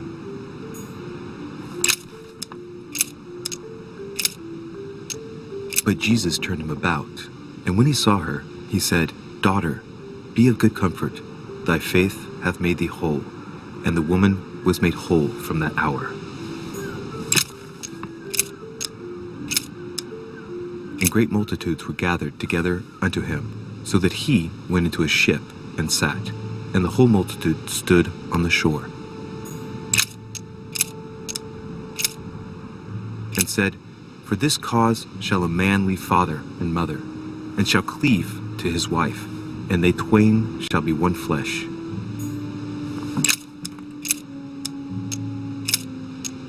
And suddenly there came a sound from heaven like a rushing mighty wind, and it filled all the house where they were sitting. And there were 7 sons of one Sceva, a Jew, and chief of the priests which did so. And he became very hungry, and would have eaten, but while they were made ready, he fell into a trance. Hey, there's a note here. A message from Mother in reply to E. We must leave urgently, but first I absolutely must go beyond the nightmare. Watch out for Volner. He figured out I was avoiding him. Allay suspicion. See you tomorrow evening. Stand ready. For now, let's cease all communication until we meet. Take care of yourself. I suppose this must be the last message. What happened afterward? If it's what I suspect, I fear the worst. What did Mother mean by, I absolutely must go beyond the nightmare? I must go beyond the nightmare. What does she mean by that?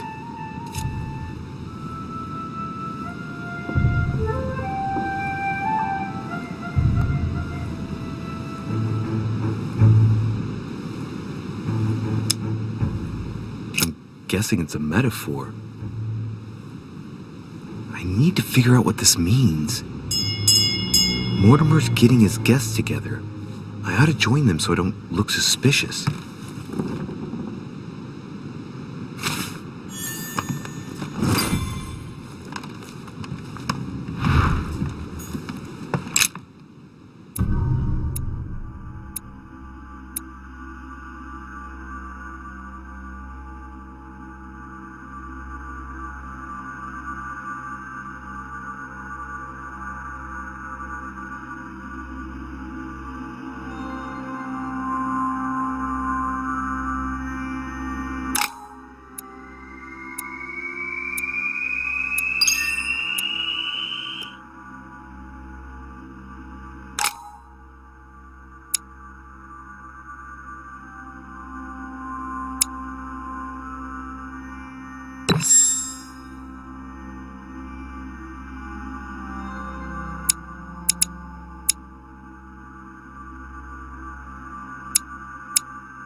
It's time I went back and joined everyone in the small salon.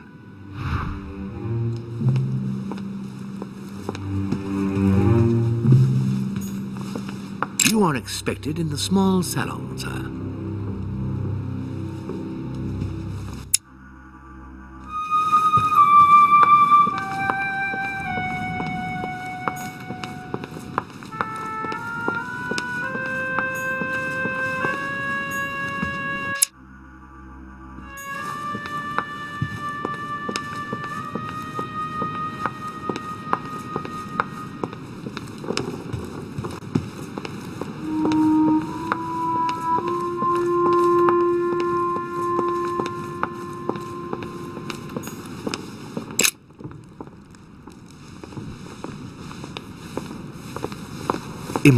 must speak to you. What's the matter, Louis?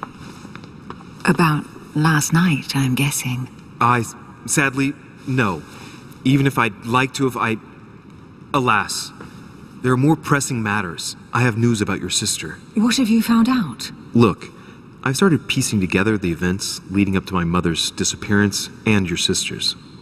Did my mother know about your secret? Yes, even though I belong to the English chapter, her rank in the Order gives her access to a good deal of personal information. Must have been Emma I saw in my vision.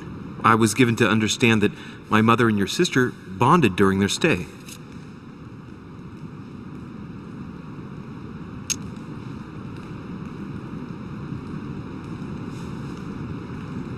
If Mother's really killed her sister, I better find her by myself. They say they spent a lot of time together. They got along well. Oh, really? Do you think your mother liked Duchess Hillsborough? Of course she did. After all, she's your sister. Well, we'll find them, Emily. Trust me. Should I speak to her about my vision? If what I saw is true, she might want to take revenge.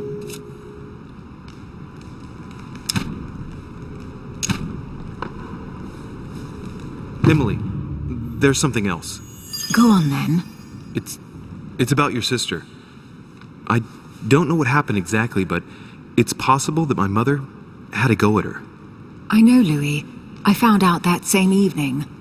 Well, thanks for not trying to hide it. What? Why didn't you tell me? I didn't know if I could trust you. Now I know I can. It seems that your mother tricked Emma.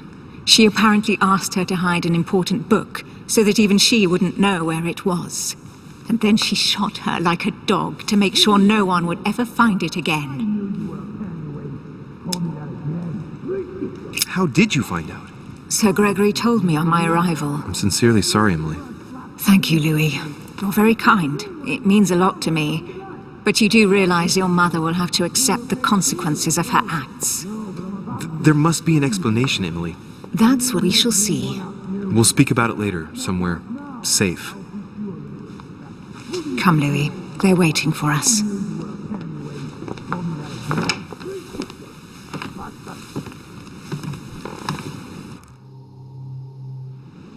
You will pay dearly, Peru. I'm sure you were involved somewhere along the line. That's right. Pretend you don't know. One piece of advice. Don't travel through France on your way back, or it'll cost you dearly. Calm now, my friends. Let's calm down. Everyone seems to be a little unnecessarily heated. Don't forget where you are, please. What's going on here exactly? Sir Gregory called us together to introduce the last guest. But hardly had we arrived when he set upon Monsieur Peru.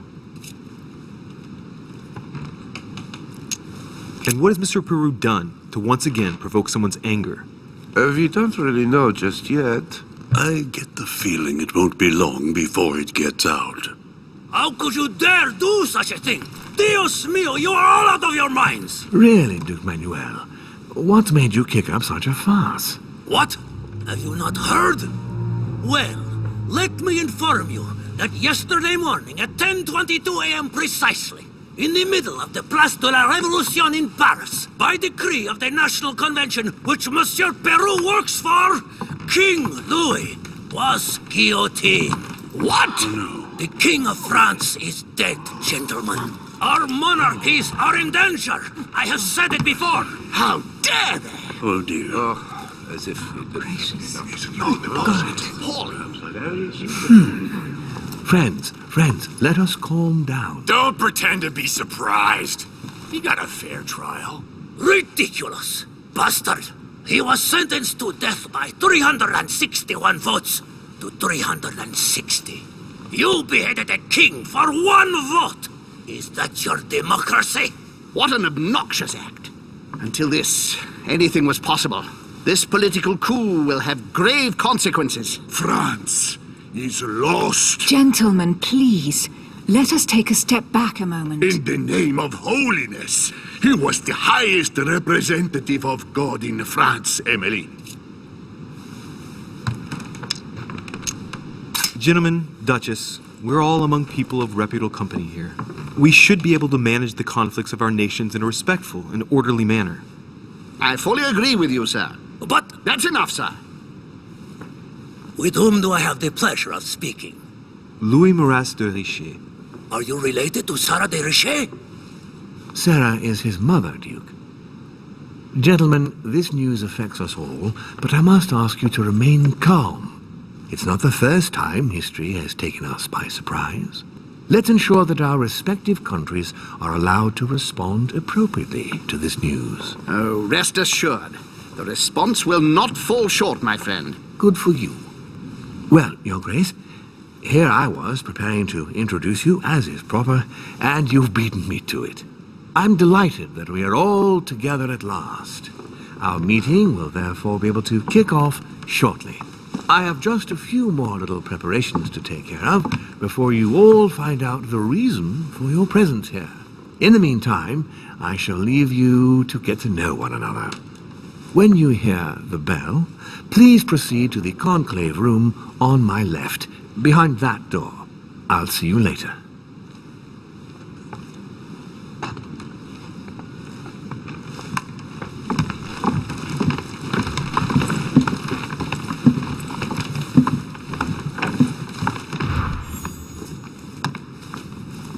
Could you spare a moment, please, sir? I'm glad you asked.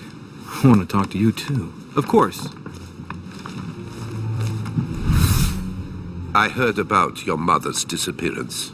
He looks concerned. I don't know why, but I doubt it's from sympathy alone. Well, let's see what he wants from me. Any news of her? Have you found her, maybe? To hear you speak, you seem to know my mother well. Not really. We met for the first time on this very spot some weeks back. We had a very pleasant discussion. She's an exceptionally learned lady with a good head for business, and no need for me to tell you that. I agree. Did she tell you about our arrangement? The cat's out of the bag now. More or less, but please do refresh my memory. Yes, of course. Nothing of great importance in itself. During one of our discussions, she spoke of an old book which might have been of interest to me, and she had agreed to let me have it. A book about what? Ancient occultism. As you are aware, I am a doctor of theology. You might have come across some old books in her belongings, perhaps?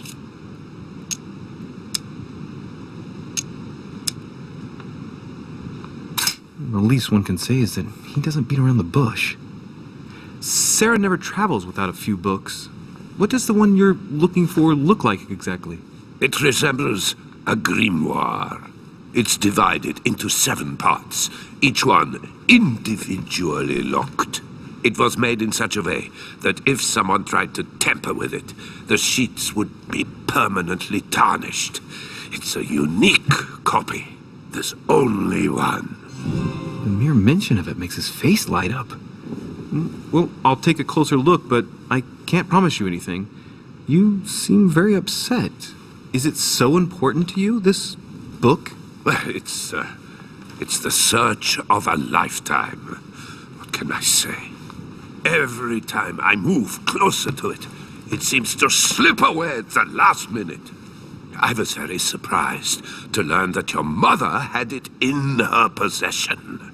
I thought it was with a certain von Borchet in Paris. Do you know him?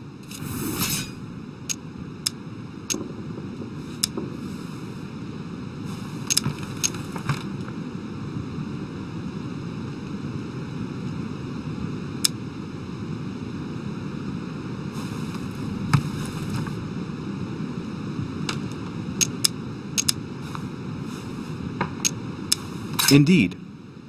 One of your close friends? No, not really, but we were close once. Precisely over the case that concerns us now, because he claimed to have the book I'm looking for. Another dishonest person. What can you say? Can't trust anyone these days, huh? No, you can't.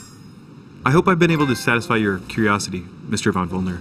and that you succeed in finding what you're looking for. Oh, and so do I. And now, what if you told me who you really are working for, instead of keeping up this pretense? I beg your pardon? We both know what you're looking for, von Volner. You're the one who von Burchert was planning to sell it to. For centuries, all those who have come into contact with the Al-Azif have bitterly regretted it, Monsieur de Richet. You are playing a dangerous game. Please know that I am working for someone who does not appreciate anyone poking around in his business. Let me guess.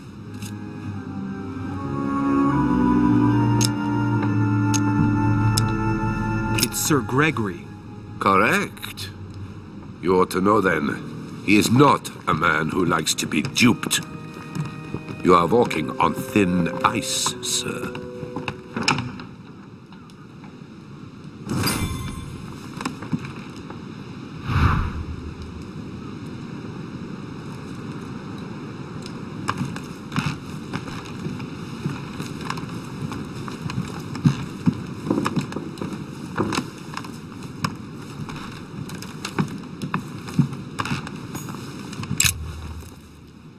Monsieur Bonaparte, may I speak with you a moment? May we?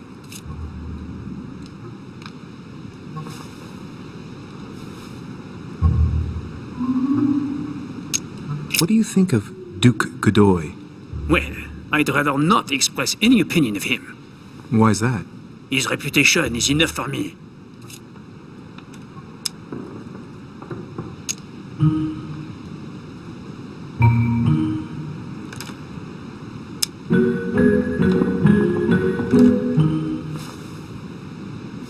I'm sure that a soldier such as yourself is not interested in vulgar rumors. Quite right. If only this cursed gossip didn't come to stain the uniform he has the audacity to wear. Don't you find him worthy? But how could he be, monsieur? He never sets foot on the battlefield, too occupied with charming the queen. Have you any idea of the number of titles that coward has won in just a few years? No, not really. 10! And that Don Juan spends the best part of his time under the queen's skirts. The bugger must have some hidden talent, given all of the gifts she gives him. I understand your point of view. Would you have any more information about the conference Lord Mortimer spoke of? Nothing at all. Mortimer is very committed to secrecy when it comes to his conferences. But given the presence of Monsieur Peru and ourselves, I think it must concern France to some extent. Otherwise, I doubt he would have invited 3 Frenchmen to his table, huh? Does expression "go beyond the nightmare" mean anything to you at all? Well, metaphorically, yes. It sums up the career of a soldier quite well. I doubt that is what you want to hear, though. Indeed. That's surely not what I'm looking for. Well, monsieur, if you are looking for a phrase book, Lord Mortimer must surely have one, given the number of books he has. You ought to check in the library of the tower. You never know. Well, I'll be leaving you now. Shall we meet up again later? Wait, monsieur. Any news of your mother? Unfortunately not, no. I hope to speak with her about my deal before I leave. Let me know if you find her. À plus tard, monsieur.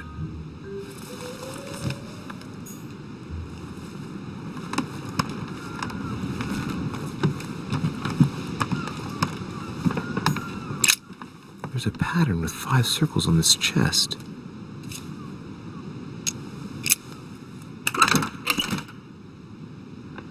I have no space left.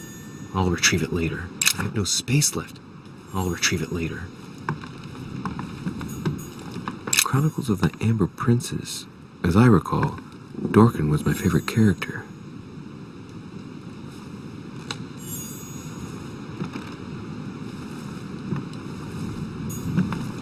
Hey, these look like pages taken from an ancient encyclopedia.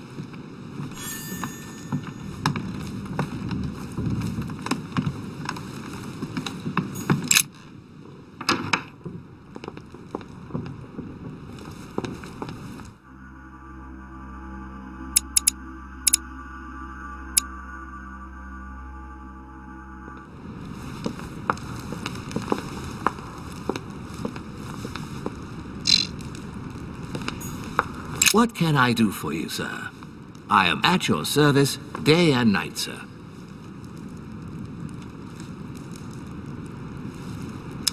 As I was unable to bring my personal effects with me, I was wondering if you could find me a few items. Of course, sir. What would you require?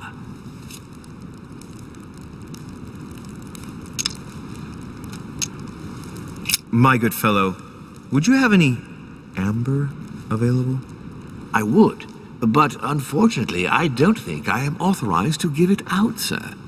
I believe it is a precious stone.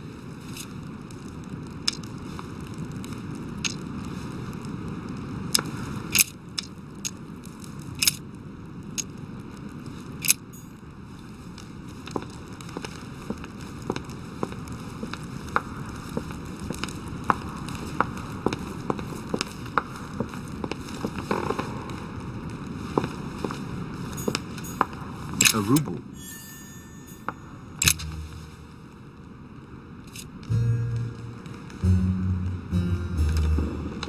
Mr. President, can you tell me a little more about the coming conference? Of course, Louis. That's why we're here. Lord Mortimer or Sir Gregory regularly organize meetings like this to put forward major projects. What do you mean by major projects? I'd prefer to let Lord Mortimer explain that to you, Louis. Let's say he brings together influential people in order to consider possible actions to undertake to guarantee the future of nations. Do you know the theme of the conference? Not in the slightest. None of the guests know the theme before arriving. But you'll see, everything will turn out fine. Don't worry. Mr. President, what do you think about your counterpart, Duke Manuel? I'm very surprised he was able to accept Lord Mortimer's invitation, given the political situation in Spain. What do you mean? The situation is ready to explode with France over Catalonia. Well, the Duke must have a darn good reason to be absent and come here, mustn't he? When Lord Mortimer invites you, Louis, you come. It's always in your best interest. I wouldn't say that personally, but... Go beyond the nightmare. Does this line remind you of anything in particular? You've caught me unaware here, Louis. Let me think about it a second. No, nothing comes to mind. Sorry, Louis, but I am unable to help you. Well, thank you for your time. Don't mention it, my young friend. Regarding your question on the nightmare, don't hesitate to question the others about it. Maybe one of them knows more than I do. That's a good idea. Thank you once again. I'll see you in a little bit.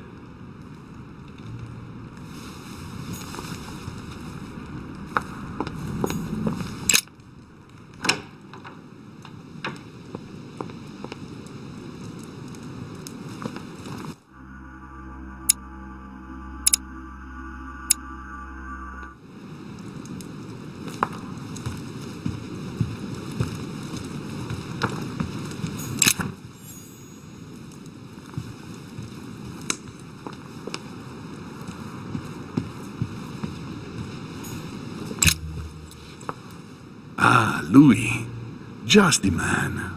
Good Lord, how did the king come to be executed? I would think that the order would have intervened.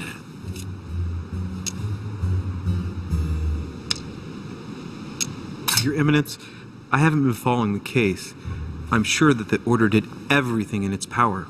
Unfortunately, you know the situation in Paris, and, well, it's chaotic at best. Anything can happen in those revolutionary tribunals.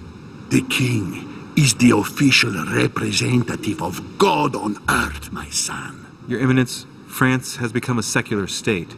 The king was just another citizen to them. He refused to admit his errors, looked down upon them, and attempted to escape. What did he expect? France has lost all reason, Louis. I invite you to speak about it with my mother as soon as she reappears. Is there any news of her? I hope it won't be long before I find her, Your Eminence.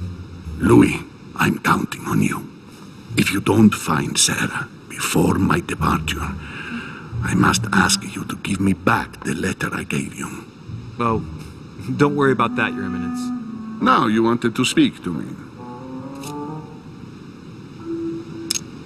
If I say the nightmare to you, does it make you think of anything? Your question is strange, my son. Difficult to say. Could you at least tell me a little more about the context?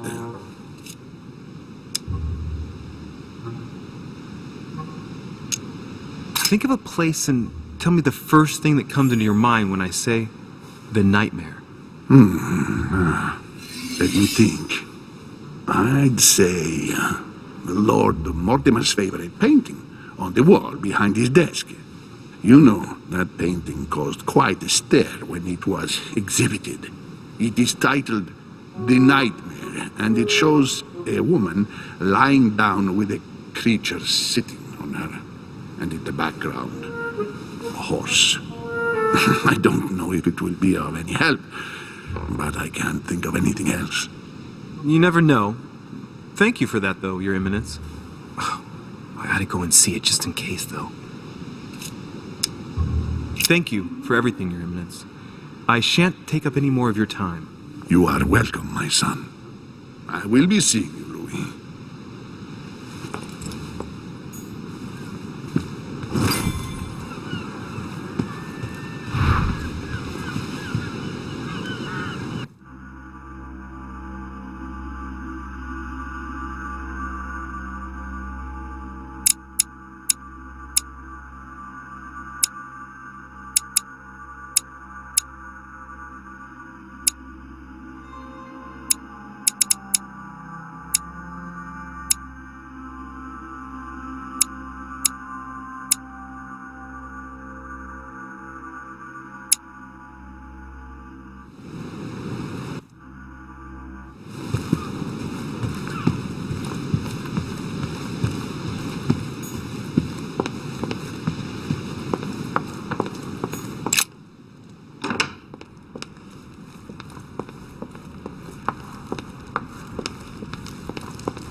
What do you want, Louis?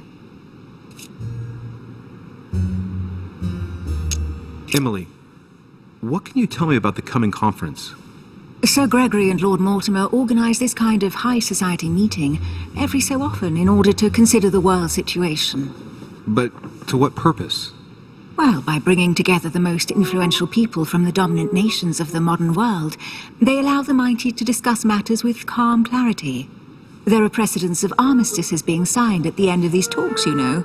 Talking while holding a glass of brandy makes things easier. You'll see. What do you think of our last guest?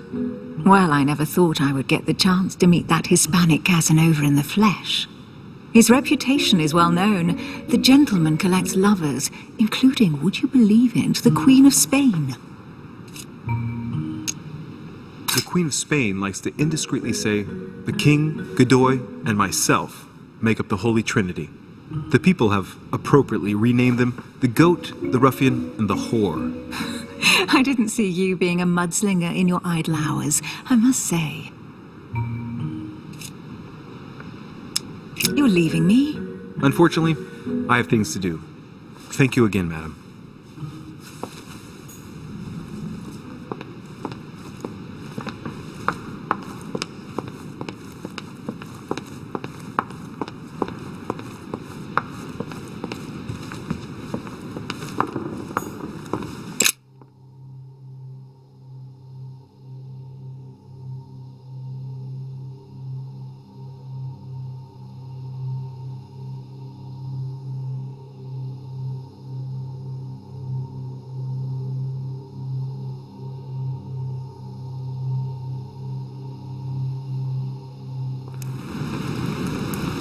So, what did my mother mean by going beyond the nightmare?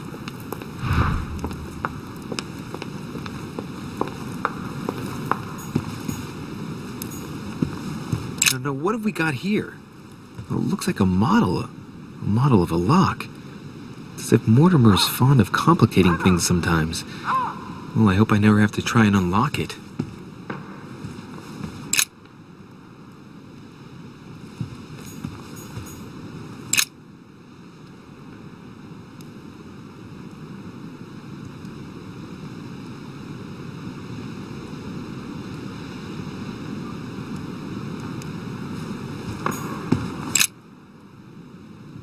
Let's take a closer look.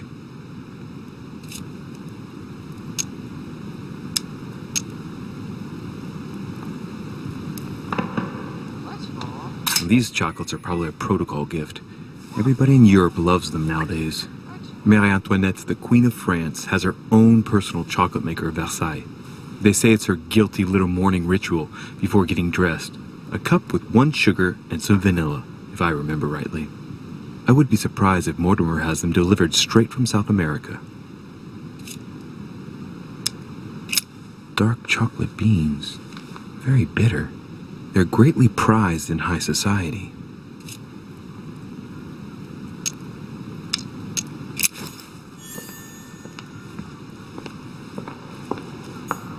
The Nightmare painted by Fuseli in 1781. Ah, this must be what my mother was talking about. Now just need to find out what she meant by go beyond. Hey, looks like it's mounted on rails on each side. It should lift up, I think. There must be a mechanism somewhere.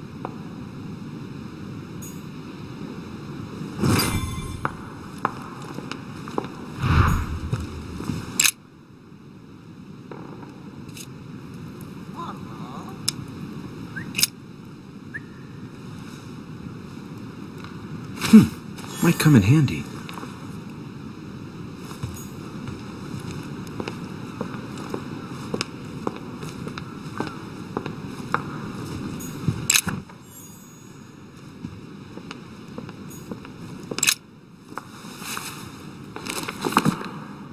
I don't think this book can help me.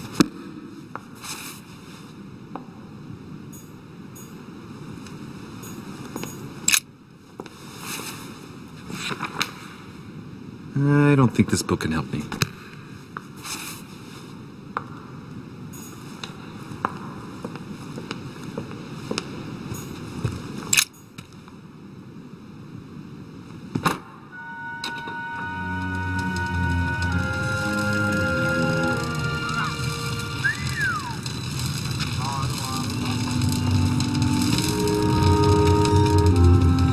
Aha!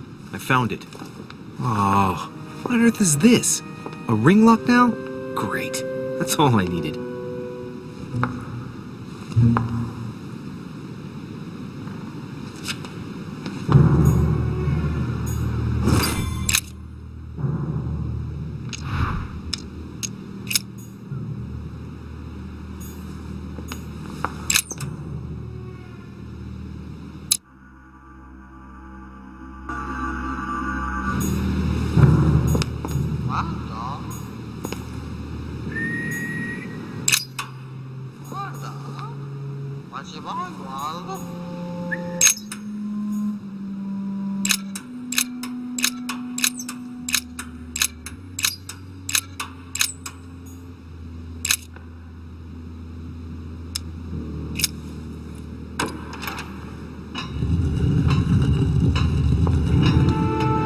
Open sesame.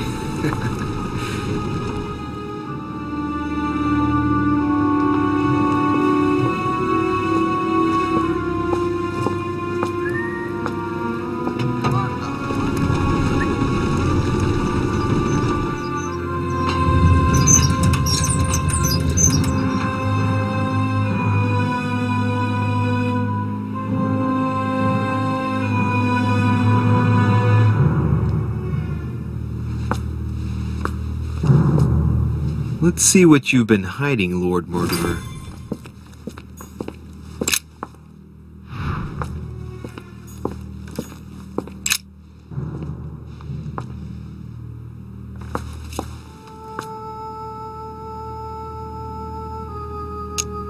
Moreover, it shows a fair number of sea voyages being organized towards the American continent. No doubt with slaves. How many men are broken in this trade? Tens of thousands each year, according to what people say. It shows the forces present in Africa. This is unexpected activity in this sector. It looks like there are also many unknowns, even for Mortimer.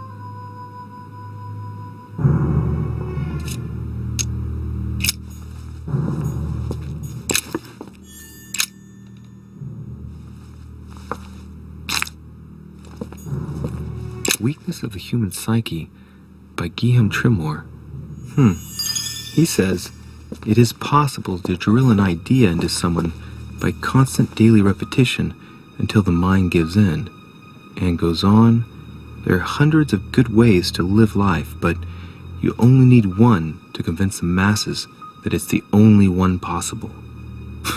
The author isn't letting any ethical principles get in his way, is he?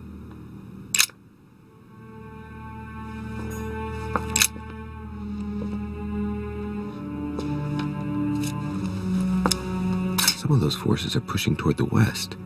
On it, Mortimer's placed little feather symbols at different points, toward which the Spanish are headed. Could he be fueling Indian resistance to slow down Spain?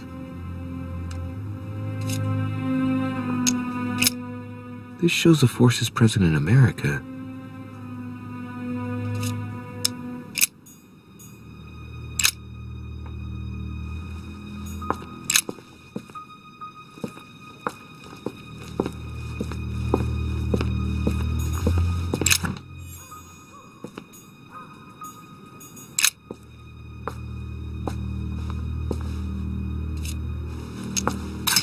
Campaign is being prepared in France in favor of Italy.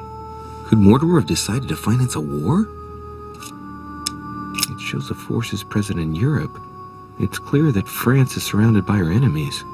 However, a large number has been underlined in bold. 26 million. I know what it is. It's an estimation of my country's population. All our neighbors have far fewer inhabitants.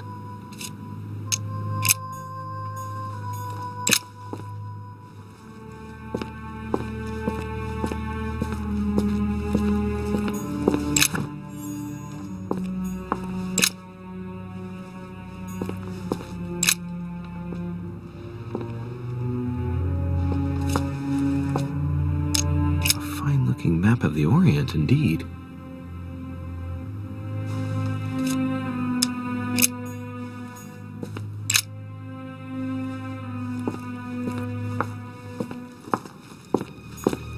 It's locked.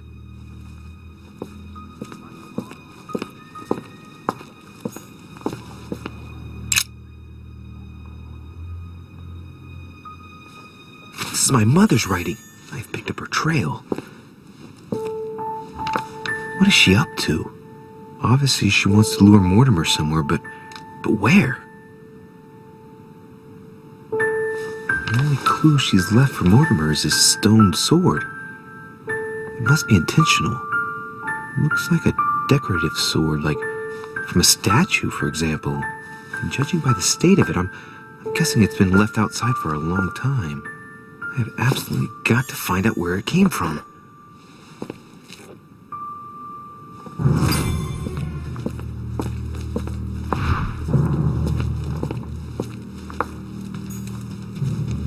Three rusty old nails.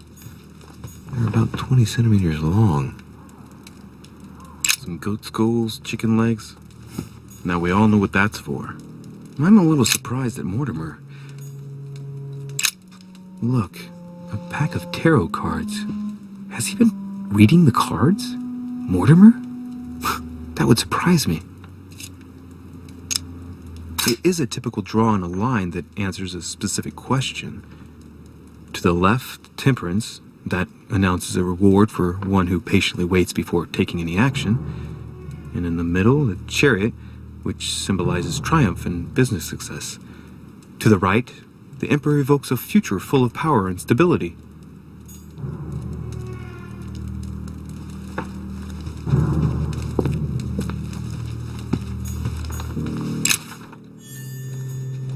Preservation using formaldehyde.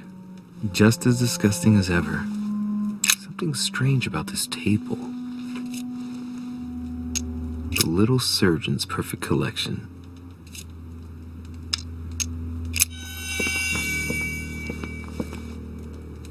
A skeleton by the name of Gustav, if the plaque on the plinth is anything to go by. Mortimer's feet are feathers. Pigeon, probably. Strange. I don't recognize the alphabet. I wonder where the pictograms are from. It isn't Egyptian or Hebrew. There are two inscriptions on the sides as well as on the top. No way to know what's underneath. Absolutely no idea what it's for, but I find this cube fascinating. Looks like obsidian or onyx. It must weigh a ton.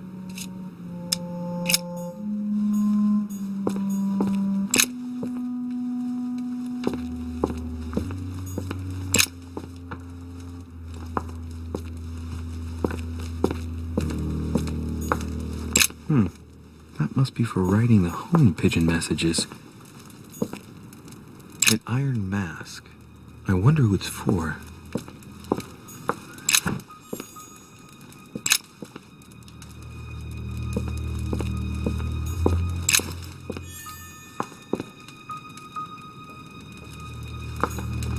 Am I seeing things, or is that an actual von Leeuwenhoek microscope? Incredible. Mortimer really is at the cutting edge of science. Even at a chest with a motif representing the alchemical symbol of fire.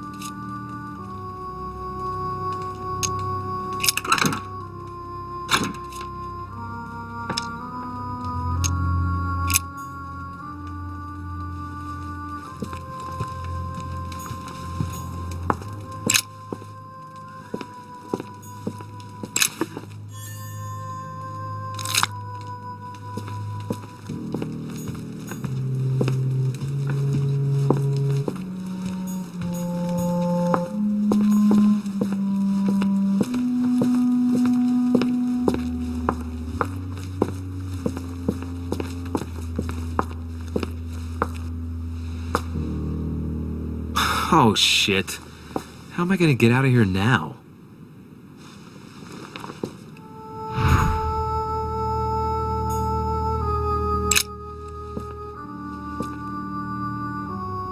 This looks like the same mechanism as the one on the other side.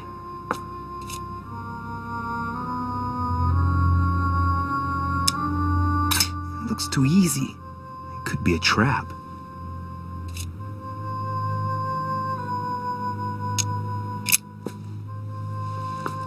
Looks like the same as the one on the other side.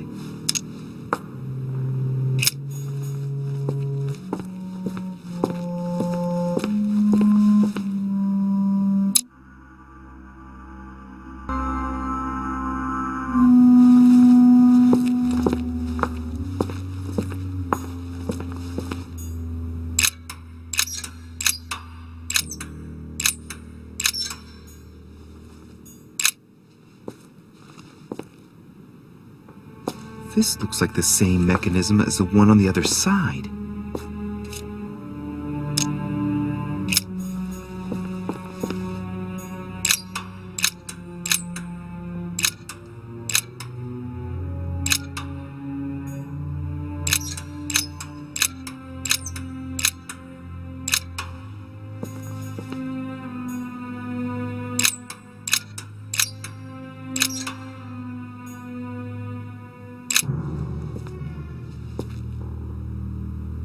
This looks like the same mechanism as the one on the other side.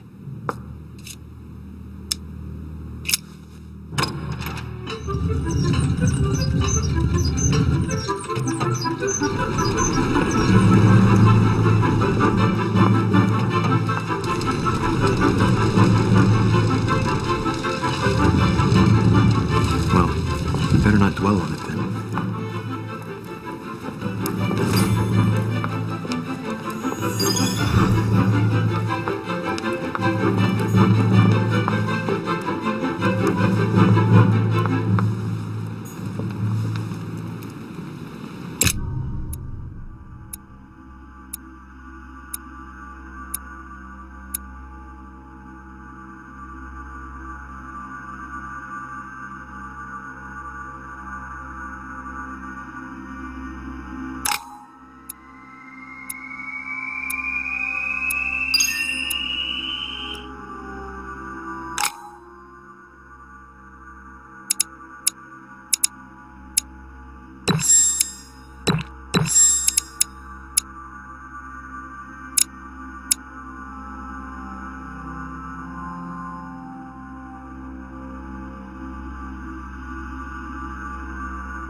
This note is about a meeting with Lord Mortimer. There's no doubt about it. Alright, I need to find out where the sword that came with it's from in order to find Mother. You're joking, I hope. Don't tell me you've done that. Really? How do you expect me to guess? Oh, for God's sake, just ask them. We must absolutely inform Sir Gregory. How long has he been trying to collect all the spears? I must have brought him the first one 20-odd years ago. Do you know if he has managed to get the original? Well, in any case, he's got all the ones we had at the Vatican. He made me replace them with copies. But I don't understand your reaction. I'm sure it is nothing serious. Aha. I can see very well you do not understand. You have done nothing less than sign our death warrants, and still you don't understand. Someone is listening. What? Monsieur de Richet, why not join us rather than find yourself eavesdropping? Well, I didn't want to interrupt you. I'm sorry. Of course you didn't. So, my son, what can we do for you?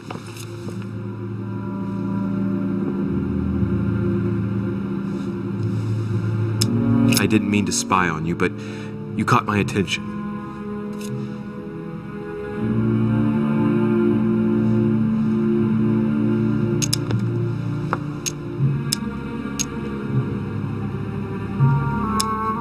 Have you brought spears as well, then? What? Did Mortimer ask you to bring him holy spears too? Yes, but I thought I was the only one. How many of them have you brought, then? 18 in all. Any relic even remotely to do with them, in fact. 18 spears? How many of them exist in all? No one knows. Especially as there is only one authentic one, of course. That all adds to the mystery, don't you think? Well, please leave us, monsieur. His Eminence and I wish to finish our discussion alone.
There's the alchemical symbol of the earth on the lid.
golden elixir.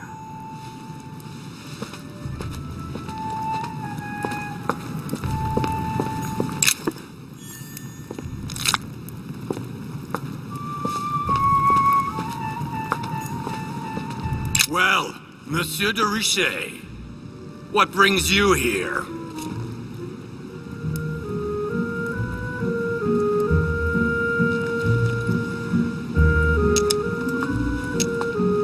To tell the truth, I was wondering the same thing about you.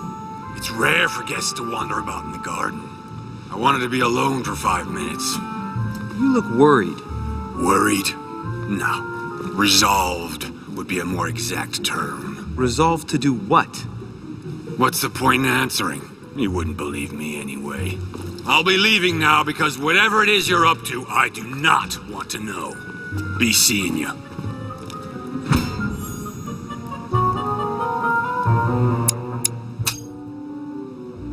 Tell me, aren't you even curious? Curiosity killed a cat, Monsieur de Richet. I admit, I may have judged you wrongly. Watching you seek out Mortimer's little secrets might even be amusing if I didn't already know the consequences. See you later. What scares you so much? Don't mess with him, monsieur. If he offers his help, refuse it. Keep your freedom and get far away from here while you still can.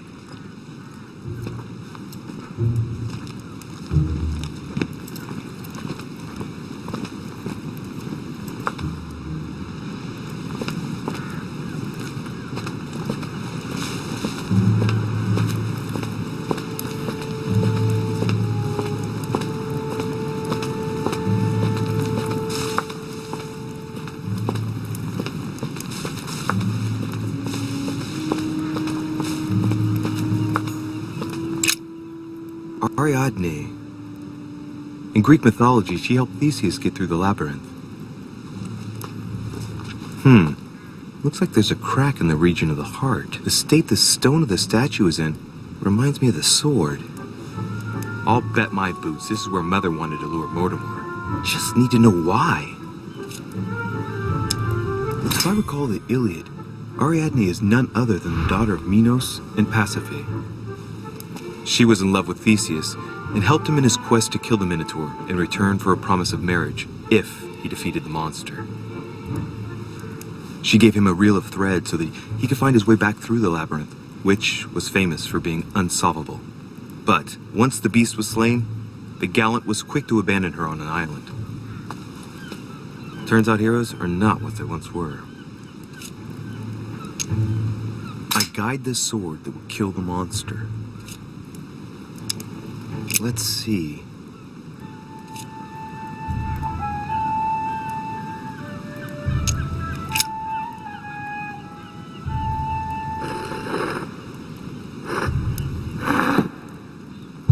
What's going to happen if I've got it wrong? Ariadne.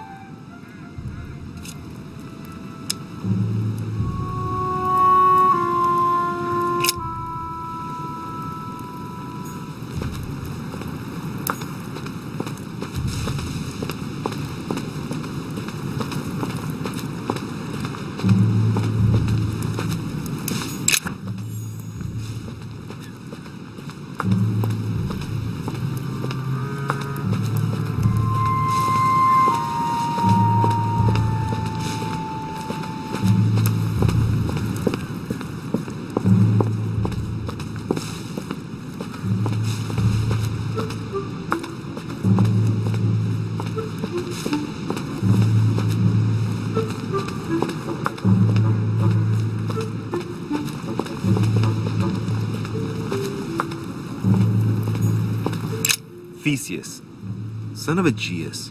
He's the one who slayed the Minotaur.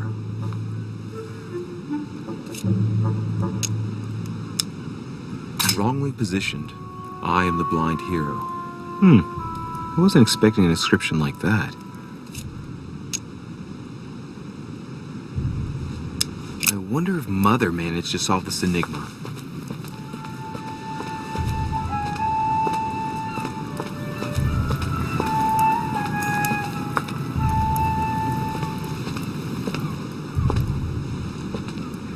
I wonder what this kiosk is doing in the middle of the garden. Too cramped to be able to do much. Well, there must be something going on there. What is that? It's like a sort of opening mechanism.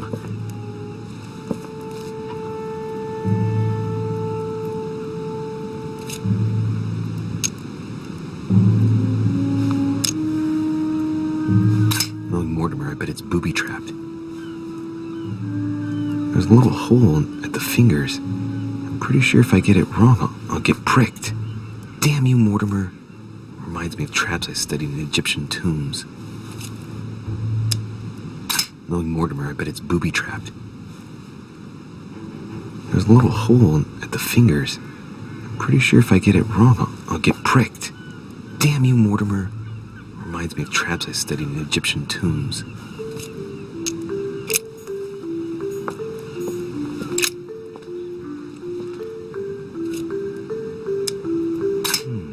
It looks like this slab moves. Well, I wouldn't be surprised if there was a passageway underneath it. It's up to the just to deliver judgment. Truth unlocks all possibilities.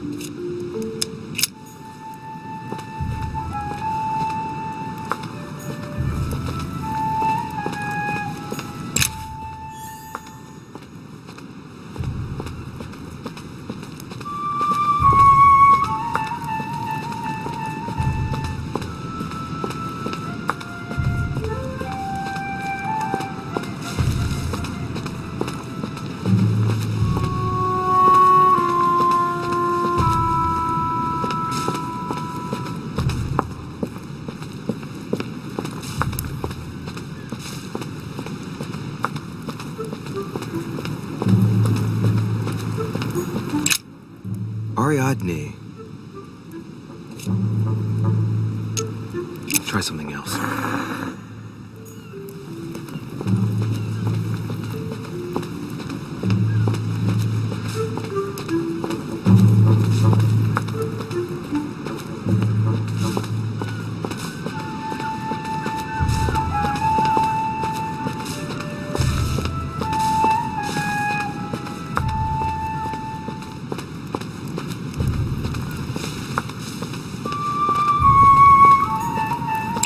Theseus.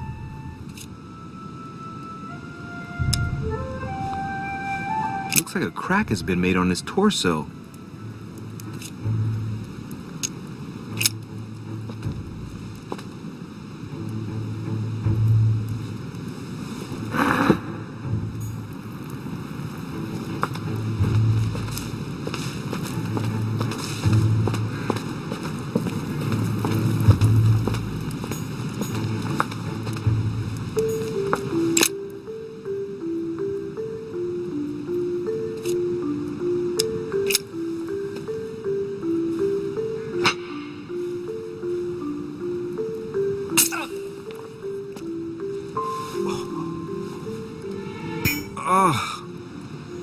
What's wrong?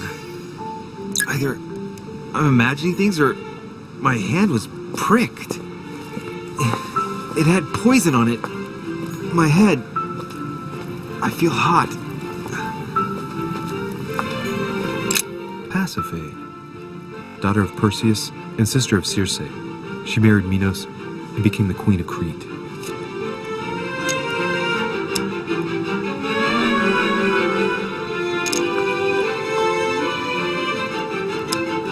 Deliverance alone suffices not to wash away my humiliation. I seem to recall that her fate was not something you'd want. She was punished for the sins of her husband. She had to mate with the sacred bull of Poseidon. 9 months later, she gave birth to Asterion, better known as the Minotaur. It's crazy to see to what extent women have always been mistreated. When they're not harpies, gorgons, and other witches, they become victims. Alright, well, let's continue anyways.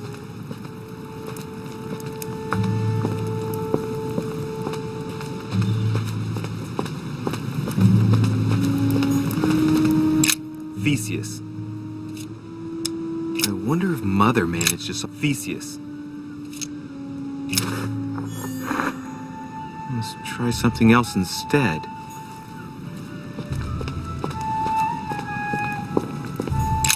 Asterion. It is rare to see him like this.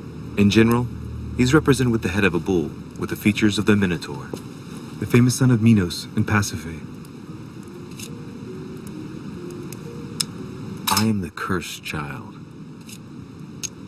This statue has a crack in it. Right. We'll soon see.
Asterion.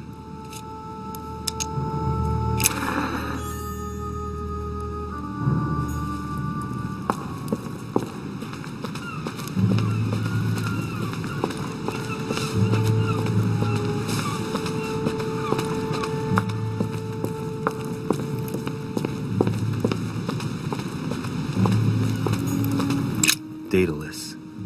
He's the architect of the labyrinth, and if I'm not mistaken, he's also the father of Icarus.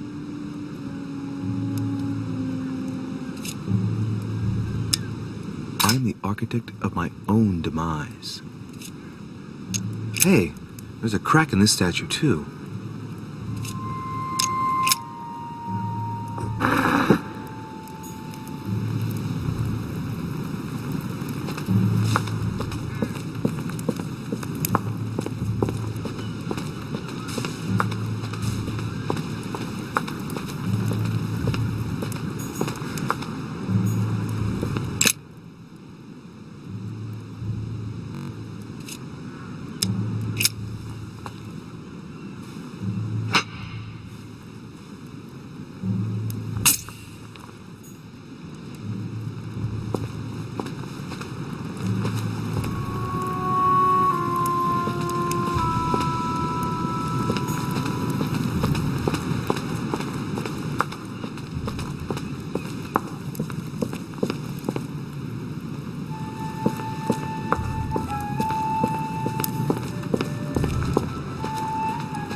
Daedalus.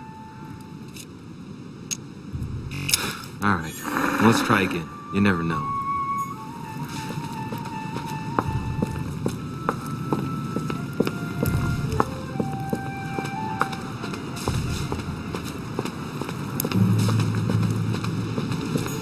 Great. Honey. Minos. Son of Zeus and Europa. If I remember correctly, he was the king of Crete. Married to Pasiphae, he had many children, including the famous Ariadne, whom history remembers for her thread. Hey, there's a crack in that statue.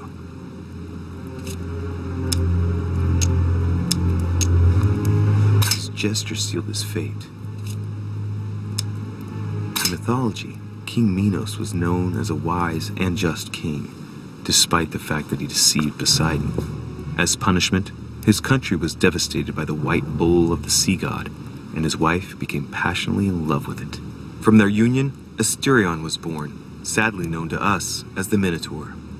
The illegitimate child, the child of shame, who had a sorry fate. And to think that Minos ended up as a judge of the underworld. Decidedly, the high and mighty always manage to get away with it. The crack is in the region of the heart.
Again?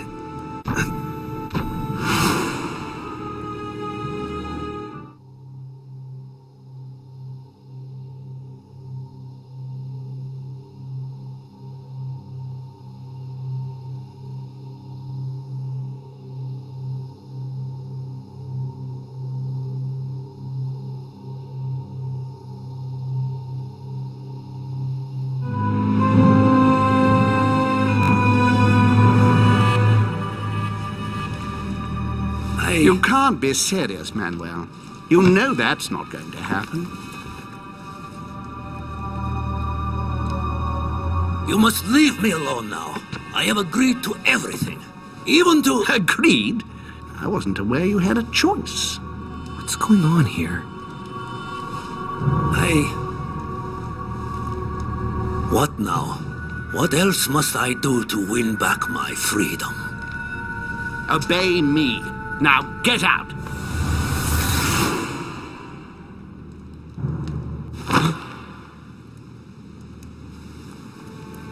What was that? That's the third time in 3 days.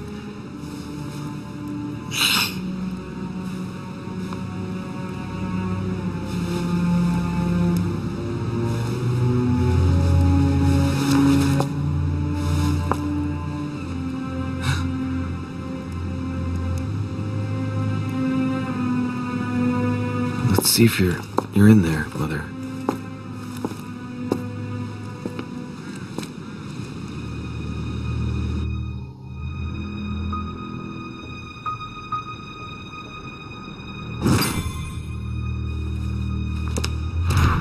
A fragment of amber.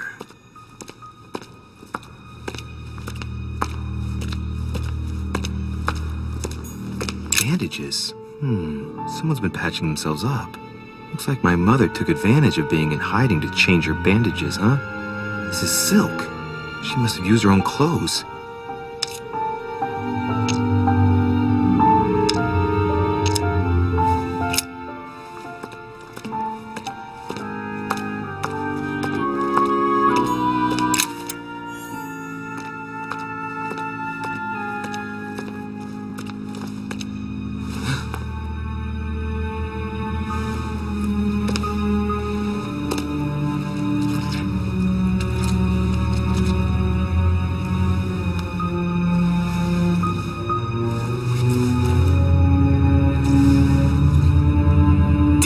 Mother, now what's happened?